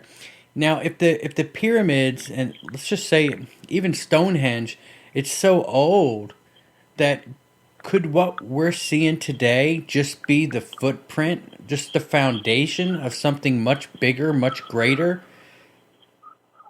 Totally agreed. Yes, that's a brilliant point, because it's the best observational evidence we have. Stonehenge is a great example because there's henges all over the earth. Stonehenge, look, don't get me wrong, it's cool, but it's cool for so many reasons that are not popular. Because there's one in Libya, but it's difficult to go to because of the whole terrorist situation. Libya has a massive Stonehenge. There's one in Eastern Europe, again, much larger. But what's important about Stonehenge is the little details about the complexity of the construction, the cuts. Stonehenge, as you look at it today, was rebuilt by archaeologists. It's not how it looked in the 1700s. It's not what it looked like maybe while the Druids were using it. And more importantly, it has not been rebuilt with every block that was found on the site. And it's not just the size of the blocks, it's the weathering of the blocks. It's what we call standing stones. Yeah, I mean, they didn't have any idea what Stonehenge originally looked like. They reset those stones, didn't they? It was all just absolutely. A bunch of rubble. It was rubble, and there were sketches, lithographs from the 1700s, and then they kind of scratched their heads and went, well, it probably looked like this, but it's the complexity, it's the type of stone, it's the complexity of the cuts. But what are you looking at? If you look at the foundation a lot right now, there's a lot of construction around Minneapolis for mixed-use commercial residential buildings. The entire lower level, so a couple car parks, you can park your car 2 or 3 levels deep. That's all concrete. And then the first floor of these large commercial buildings that they're building right now are for restaurants and bars and for hair and salons and retail. And those are 20-foot tall pillars that, quite frankly, look very similar to Stonehenge. They look very similar to buildings that are ancient in construction, but the rest of the structure, the next 5 or 6 or even 8 or 10 stories, are made entirely of wood, engineered wood. But if those buildings were to burn down, and even with brick siding and panels of metal that make them look mid-century and modern, the only thing left would be the concrete and or the stone that would be what would very similarly be dolmens that are all across the world, from Montana to like the Montana dolmens, or Stonehenge, or all the standing stones from Ireland, Scotland to Carnac in France. You have these giant megalithic stones that we call them stones, and I think that's something that we should stop and say right up front right now for everybody listening, is that these were not stones. These are structured pillars that were carved, squared, sometimes polished, and finished, that have so weathered over so many thousands of years that particularly at Stonehenge, you can point to some of the stones and go, hey, you can look through this one. Well, guess what? You couldn't look through it when it was built. There is literally been so much weathering that these structured posts, pillars, foundational beams to what could have been wood, metal, plastic, glass structures, the only thing left, they were adapted to cultures in the last few thousand years to be centers of worship, centers of ritual, possibly just homes. Like at Göbekli Tepe that we talked about earlier, you have 20, 30, 40-foot pillars that the originals are they're very particular in how they're placed. But then you have these mimic cultures that add on or look at the structure at some point when it's weathered and gone. Well, we can go find and cut out a stone similarly in the same, what they think is the same quarry. And you have later cultures coming along, Neolithic, Megalithic. So what we have now is a blend of what we call standard academia, the Smithsonian, National Geographic, and not that they only adhere to a certain science, but we have this history of paleoanthropology, anthropology, archaeology that has said, here's the story and the timeline of humanity. It's not that that's untrue to an alternative, a researcher who's more open to what's not in the beat into your head if you want to get a straight A history that's been taught, that there is a chance that the blend of the two is that,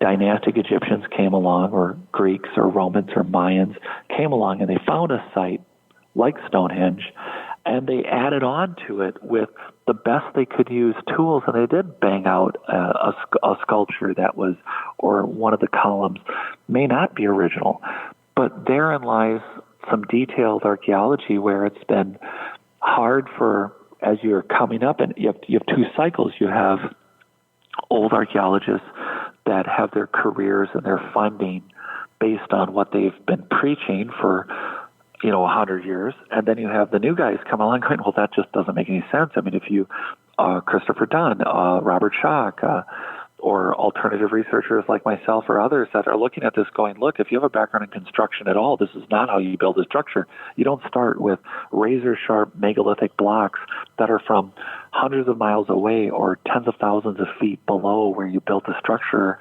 at Tiwanaku or Ollantaytambo in South America or in Egypt. You don't start with a massive megalithic block that took either, apparently according to standard academia, thousands of slaves, hundreds of ropes, and trees rolling these things around, which still makes no sense based on the complexity of the construction. But then they suddenly build with mud brick and small little blocks and rocks and boulders, and that's how they finish off the structure. You would have to be absolutely out of your mind to believe that's how a builder constructs things. And so it just goes to show that possibly you could marry the two sciences, and I guess I'm digressing about how standard academia and alternative archaeology, that is truly just archaeologists and researchers willing to look at the facts in the ground versus trying to prop up a theory or a standard accepted theory versus what they're finding. And I think that this is an important digression because archaeologists put together those vases because there are museums, there is funding to be had, and I couldn't be a bigger advocate of archaeologists absolutely need to be paid. I'm just going to say this now, is that they need to be paid to not find things. They need to be paid to be able to dig up the smallest pieces of everything, but get to the park. They need to get to Disney World. They need to not spend 30 years. We need to put together the vases and tools and things found from cultures over the last few thousand years. But we need to get to the heart of, we need to acknowledge that there is a layer of this archaeology that shows such an advanced level of construction that we could adapt to our city construction, to our possible cellular level research, that there are things that we are finding that need to be in a search and rescue more important to the humans today's livelihoods and also safety and possibly our medical technology. It's in the ground. And if an archaeologist spends 10 years, 3 years, a whole season, hundreds of thousands of dollars, and they don't find anything, it's okay. We need to be able to have the ability to pay them to go out and find nothing and then move on and not know that their careers are going to be destroyed because they didn't find what they were either supposed to find or they only found one or two things. That doesn't help us when we're finding. Now, look, I mean, we're based on satellite imaging and based on LIDAR, we're finding literally tens of thousands of ruins in places we didn't know we had them. So I think, digging for an archaeologist is not going to be hard, but acknowledging, just you and I having this conversation and getting it out there that, hey, look, these buildings are tens of thousands of years old, and what's more important about that is they're sitting on a foundation that looks like it was engineered right down to the pre-compacted soil that's under the structure, and we need to take a look at that. Yeah, I mean, I can't even count how many times I've gone through, like hiking through Colorado or whatever, that I found an old house, and the only thing that was there was the foundation. The wood was gone, the windows are gone, everything's gone. There's nothing there. It's completely rotted away. And yeah, I guess that wood and all that rot and everything that was once there is all in the dirt. It's all there.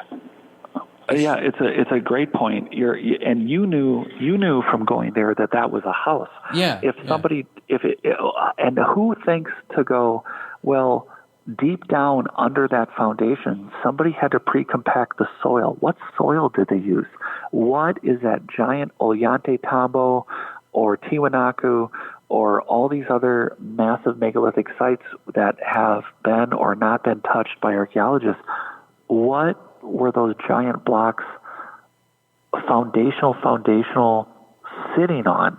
You don't think, well, yeah, there used to be a cabin here, there used to be a home here, but that's not really the whole story. If it's we know from the last even couple thousand years and from Roman times or on, buildings that were built by these, again, dynastic Egyptians, Greeks, Romans, the new constructions, the Roman villas across England, or the homes that were built by Celtics, Druids, the ancient, even the Clovis people. It's like, well, they had a campfire and they built a hut. And we pretty much know that there's no foundational structure to that.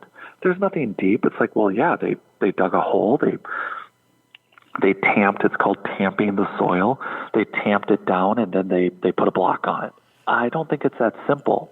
And who wants to put the proposal before the university that says, hey, I want to do core samples and get the Egyptian government or anyone else to agree with, do you mind if I drill a 40, 50, 60, 80? How about a 2, like you were talking about earlier? How deep to this, like, do you mind if I punch a 85-foot hole in this Giza plateau to find out how deep the foundational soil structure goes in multiple locations? Because one hole ain't going to cut it. Yeah, and not only that, but it sounds like what they're doing with the pyramids and what they're doing with Stonehenge is if they're taking say for instance, I would to take the foundation that I found on my hike in Colorado and just basically think of what it was without imagining the house on top of it. Like, oh, well, these stones line up like this, and this is what it was doing, without looking at the full picture, without seeing without visualizing the house. Like, God, you're dead on. Like the pyramids are really the foundation of that log cabin, and we don't have any idea what was really on top of them. And this might be a weird time to bring up trees, but I think it ties dead on. So what if so not only is that pyramid structure, the exterior, missing, and any functional attachments. It'd be like looking at a radio tower for a television or radio. The tower might still be there, but all the antenna equipment may be taken off of it or rusted away. The equipment, we look at it as this big, pure, maybe it was an 8-sided structure, but it doesn't say that it wasn't a structure that had something projected on it, deflected from it, or if it wasn't covered in antenna. But what I was going with wood structures is the entire Earth, and I talk about this in my book, is that the entire Earth was covered in sequoia and redwoods.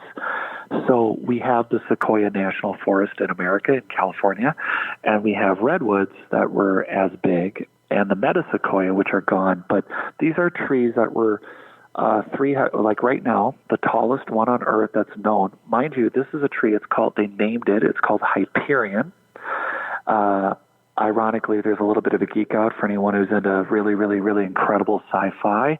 Dan Simmons wrote a 4-book series called Hyperion, and he does geek out. He does shout out to this tree. This is a redwood tree found in America, and you can, again, look at the images of it. It's taller than the Eiffel Tower. It's taller than the Empire State Building. It's taller than the Statue of Liberty. It's 379 feet tall, and it is a tree that's over 60 feet in diameter, and it is a redwood, and they named it Hyperion. And here's the thing. When you look up this tree, it is 379 feet tall, so when you see the trees around it, you're like, well, it doesn't look that tall compared to the trees around it. Well, the trees next to it are over 100 feet tall, and they look like scrub trees. They look like little weed trees, and the entire planet was covered in these redwood and sequoias.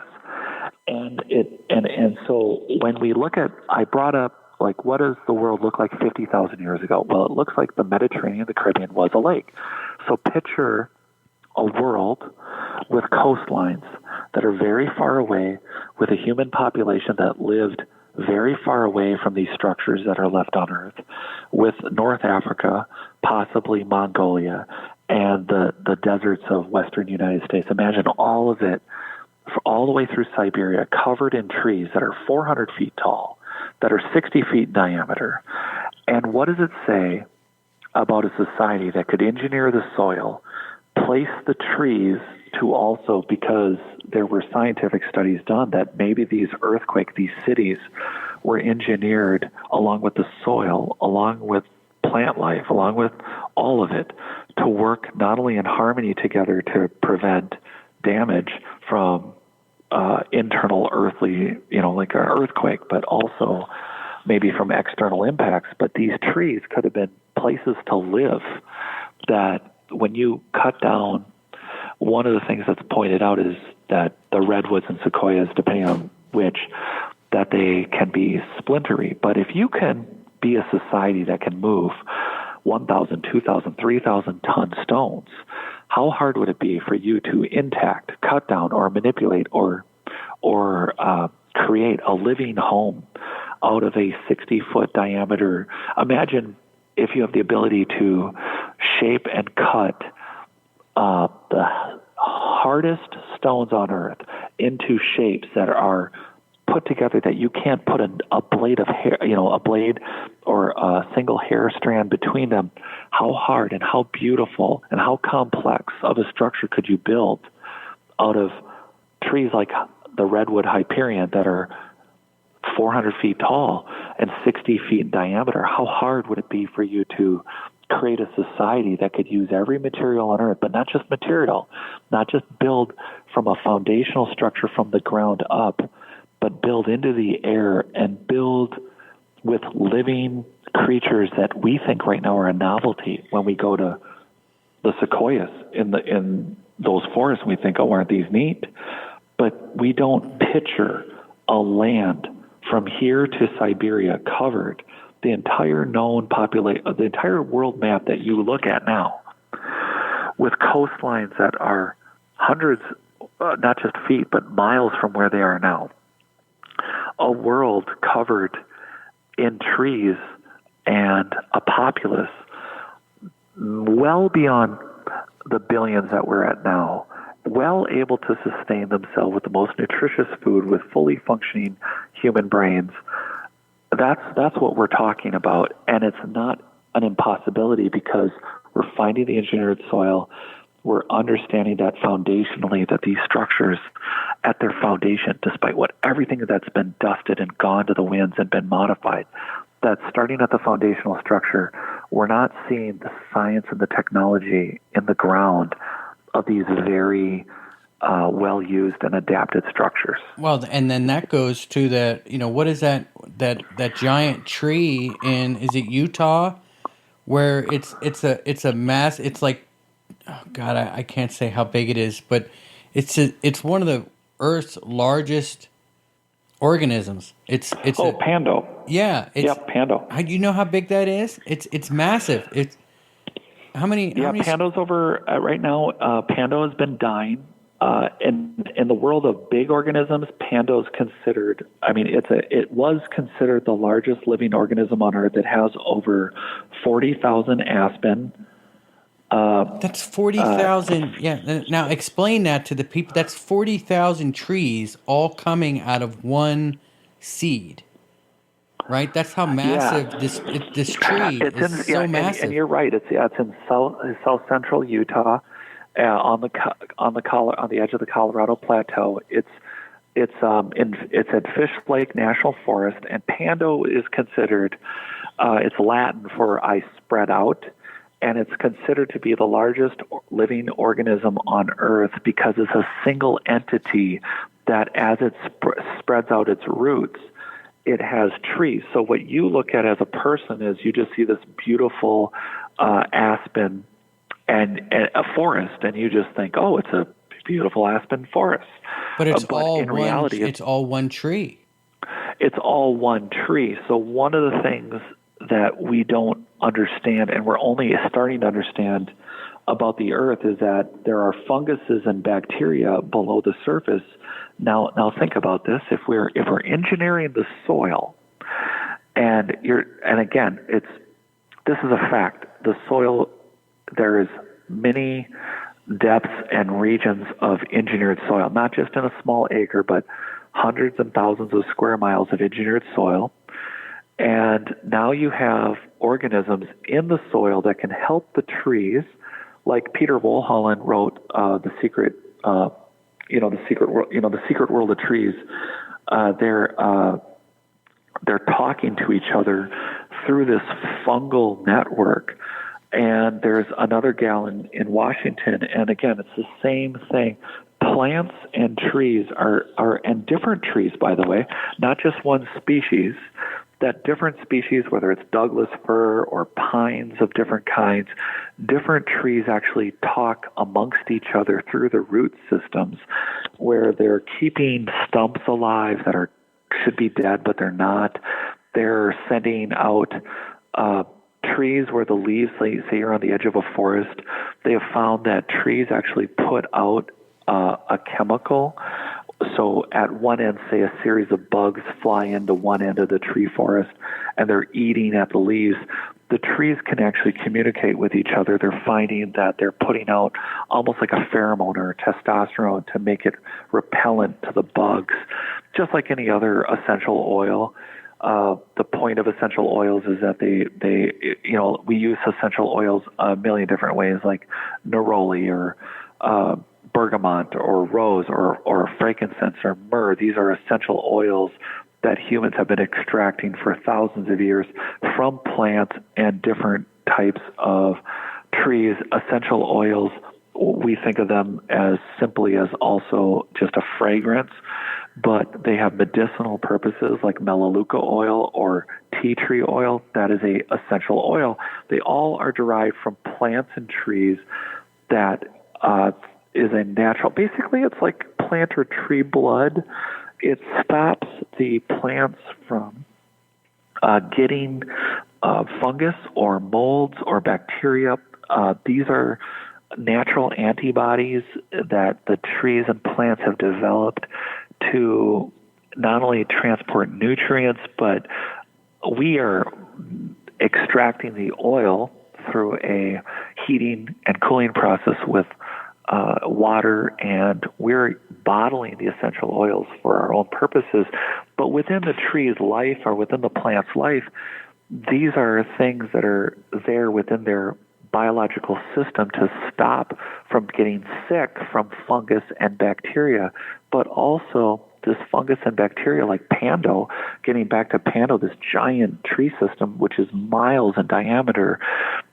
Imagine forest systems like the redwoods and the metasequoia and sequoia all across the earth communicating with each other and being able to translate information through this electric soil that is also being transferred to buildings, possibly like the pyramids, possibly into a human network, being able to communicate information about what's not only happening internally within the planet, but what's happening in the air itself, that this joint fungal bacterial network that's only recently in the last decade really being looked at, that these things are all connected and that it's intentional so that information can be passed, whether it's storms, whether it's an earthquake, whether it's, hey, I think you need to let your human know that they're being irritated from this frequency energy that's being transmitted because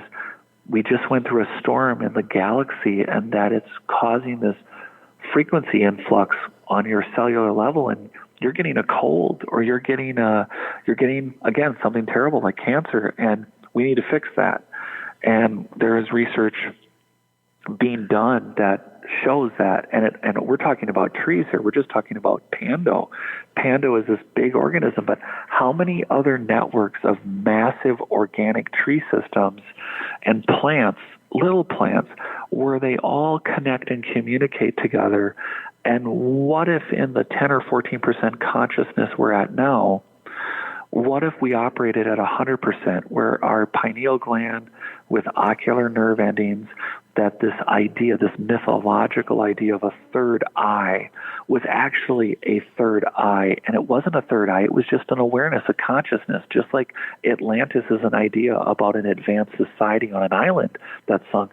Perhaps it's more about a legend and a myth about a time when we were all at a certain level of awareness and technology, where this third eye, this eye of Ra, that this dot that we put in Eastern cultures on Earth in between our eyes, that in reality we did connect with all creatures, including massive organisms like Pando, that's sending information through its root and fungal and bacterial system amongst itself, not only to help itself from not being sick or being alive or dying, but perhaps information beyond it. There's a fire coming. There's an earthquake. It's incredible what these organic systems represent, and we're just really starting to appreciate their complexities. Yeah, you know what they're saying about Pando is that they think that a forest fire would actually really help it. Oh, that's interesting. Yeah, I was actually looking at that today because I try to study up on my guests a little bit, and I knew that you talked about Pando here and there, and I was looking at that, and man, that was interesting. There's a giant mushroom underneath like most of Oregon. It's like one mushroom. Yeah, I think, isn't that the new one? No, that's the one I think, because this came up after I published. I think they might think that that's now the largest organism. Yeah. Is that fungus? Yeah. Is that the one? Yeah. And that's how it got on the Pando. Like, it's actually got Pando beat. Like, because it's just one mushroom, but it's like 5,000 square miles. Well, and then you got to wonder, was it once part of the root system to a large forest that is no longer there? That's just incredible to think about. Like, it's one mushroom. You know? Yeah, and the layers of all these technologies. Again, when we just look at one thing, we go, well, the mushroom's fascinating, pando's fascinating, polygonal construction's fascinating, but it's unfortunately we can't just keep banging at the blinky. I call it the blinky board. You know, it was a 747. It got parked, and for 1,000 years they forgot that it was a 747, and then they created a bunch of rituals, and they all bang on the dashboard, and they know that it's the holy blinky board, and they've created a ritual, and it's super beautiful, and everybody has all these memories about the blinky board. But then somebody walks up and says, "This is a 747," and people are like, "What the hell are you talking about?" Yeah, you're an idiot. And, get out of here. Yeah, and it's so it's like you can literally stare straight at it. It's a conspiracy theory. Now, I got a question for you. You know about Devil's Tower? Yeah, that's an interesting space. I'm hoping to go climbing there this summer. Do you think that I've heard rumors, or I guess I don't really know what it is or what it isn't, but do you think that it could be a petrified tree stump? Yeah, so they thought so it's interesting. It's almost 1,200 feet tall. It has these very interesting for climbers, because I'm a climber, and it has very interesting notching in it. It looks very planned, or it looks like tree bark. And the standard academia says around the world that it could be a volcanic plug, that it was forced up out of the ground, and it just has this either bark tree or kind of like a Play-Doh tube, you know, like you push the Play-Doh through the tube and create a tube that is just this volcanic plug. And one, I did not find any personal evidence that there was a volcano active in that area to create that as a plug. Yeah. And so it's theoretical. And then the idea that there are like all these, so there were sequoia and redwood. The metasequoia are the granddaddies of sequoia, and metasequoia could date back to Jurassic and prior, and they were larger even than these redwoods and sequoia, and the sequoia and the redwoods are incredible. So is it possible that there could have been even larger trees like the Devil's Tower, that this could have been a tree that was miles tall, that there were that it could have been really, like, again, North Dakota has petrified metasequoia, sequoia, and redwood. So is it possible that this Devil's Tower was a tree? Once something petrifies, we don't have in this case, we've never seen a tree that big. Is it possible? It's possible. I don't personally have any. I wish we could do some more material sampling or some core drilling, or get under Devil's Tower to, again, the network of, if we could prove that there was a root system, like if we could get under Devil's Tower, if we could excavate, this goes into weird archaeological realms where it's like, yeah, well, how would we know? Well, we would know if we could excavate and find what appears to be a massive root system. Yeah, like a petrified root system under there. That'd be interesting. Yeah, and also if we could period date like this mushroom that you're talking about, that what if there are very clearly associative networks of fungal and bacterial networks that are always around tree systems? Now, Devil's Tower would be one hell of an ancient tree. And what if it represents like the mother of all trees? What if you're looking life, at, right? Right? So what if it was, if you wanted to get into more conspiratorial or really out there theoreticals, what if the planet was seeded by, like, hey, how do we spread out trees across what is a planed planet?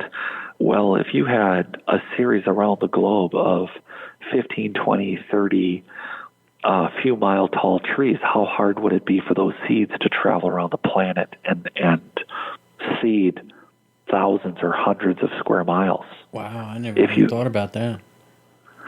That's a possibility. Yeah, I mean, that's interesting.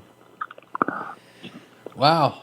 So this is where, man, it seems like we've been talking a long time. It seems like that there's so much more left we could talk about. How much more time you got?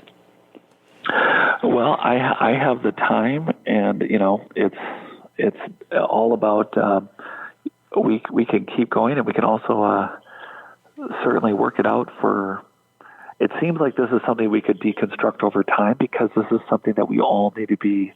I think what's exciting about this is everyone, every listener, you, me, we all need to be involved in this, because it's not just wouldn't it be nice to know where we're from? I think it's exciting to know that we are part of this super advanced human world that may be a good thing to re-engineer, not only for our future, but also to maybe calm us down and bring us together for a number of reasons. Yeah, it sounds like I need to get you on, and we need to do another show. I really want to. Can you define nanoarchaeology? Yeah, my thought is that the reality of, I'm going to use the site in South America, Tiwanaku, which has large megalithic blocks that have very interesting, they are highly squared, advanced, polished, machined. There's a lot of things we could talk about them, but one of the things that's very commonly known in archaeology is that Tiwanaku, like Egypt, like the Greeks, everywhere, was used by local societies to quarry blocks for them to build homes, buildings, new structures.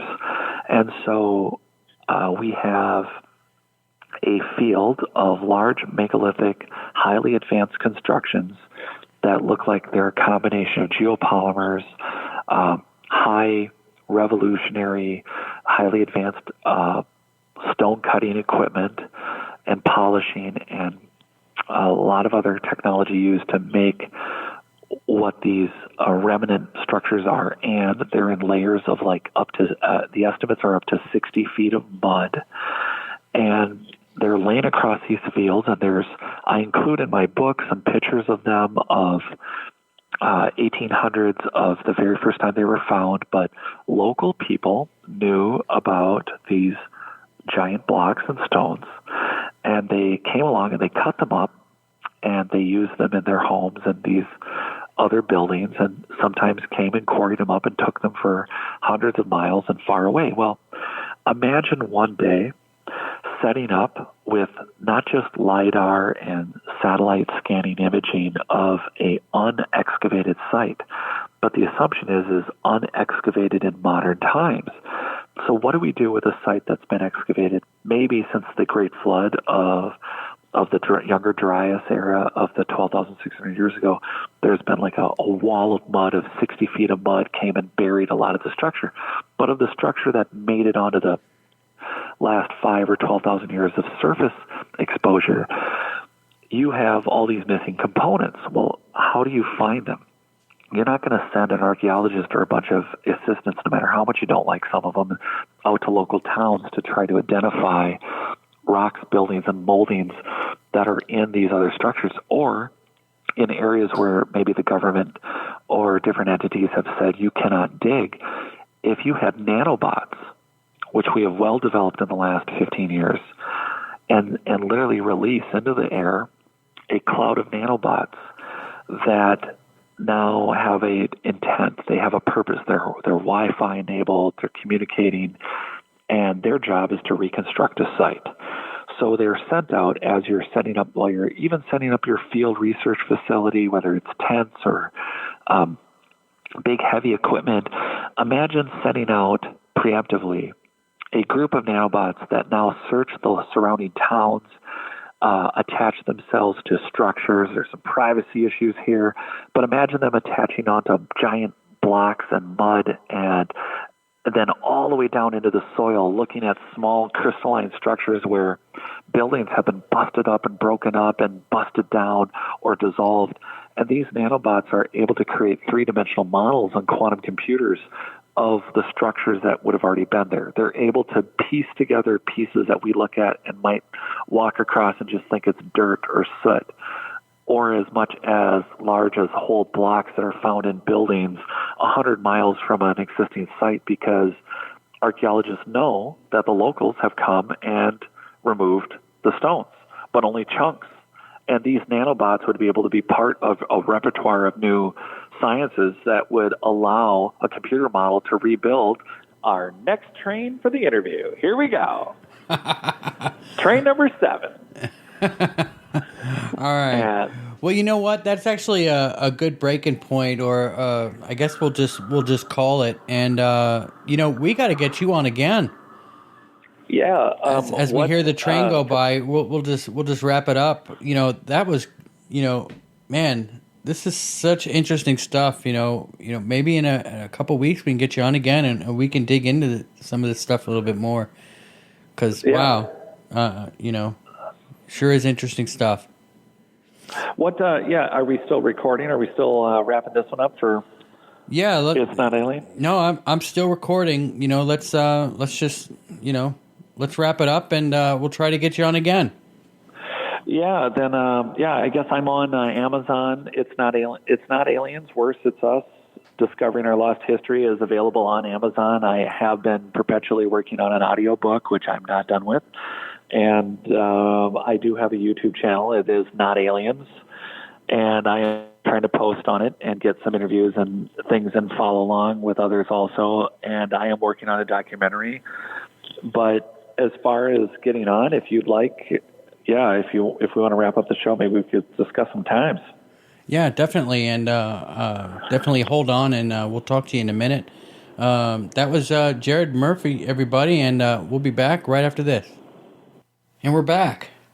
That was Jared Murphy. What an interesting talk that was. I must say, that's probably one of the most interesting conversations I've ever had.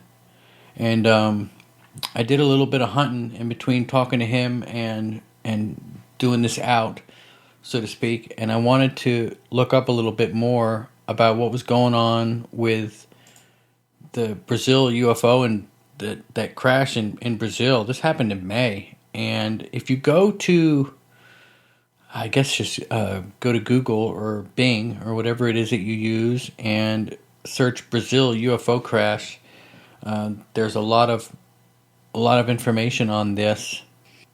I would definitely recommend checking that out. There's just one story here. It says, after thousands reported seeing glowing lights in the sky, videos and posts began disappearing from social media, sparking suspicion of a cover-up. Now, this happened. It was actually trending on Twitter, and then out of nowhere, it just disappeared off of Twitter. And all of the videos and all of the conversations that had the hashtag that was trending were deleted. It all just, poof, was gone. And Jared and I were discussing a little bit, obviously you heard it, about the, something that happened maybe in the south side of the United States, and there was some kind of chase that ensued, and by the time they caught up to the craft or whatever happened, it actually got shot down and went down in Brazil, and boy, they were quickly all over it. So whatever was going on seems like it was planned. It seems like it wasn't only planned by the United States military, but was also in cooperation with the Brazilian military and possibly some others. So do your digging. That's what we do. And don't listen to me. Do your own homework on this. It seems like there's definitely something that went on down there, whether it was a UFO or an ancient human race, possibly even, according to our conversation today, definitely seemed like something went on down there. So definitely check that out. Thank you very much for listening to Conflict Radio. We'll be back with another episode soon, and we've got some great guests lined up for future shows, and it ought to be a lot of fun. And hopefully you take this ride with us as we delve into some things and talk about some things and research some things and all kinds of things and stuff, like they say, I guess, on on some TV show that we used to watch. But until next time, it's Conflict Radio. Have a great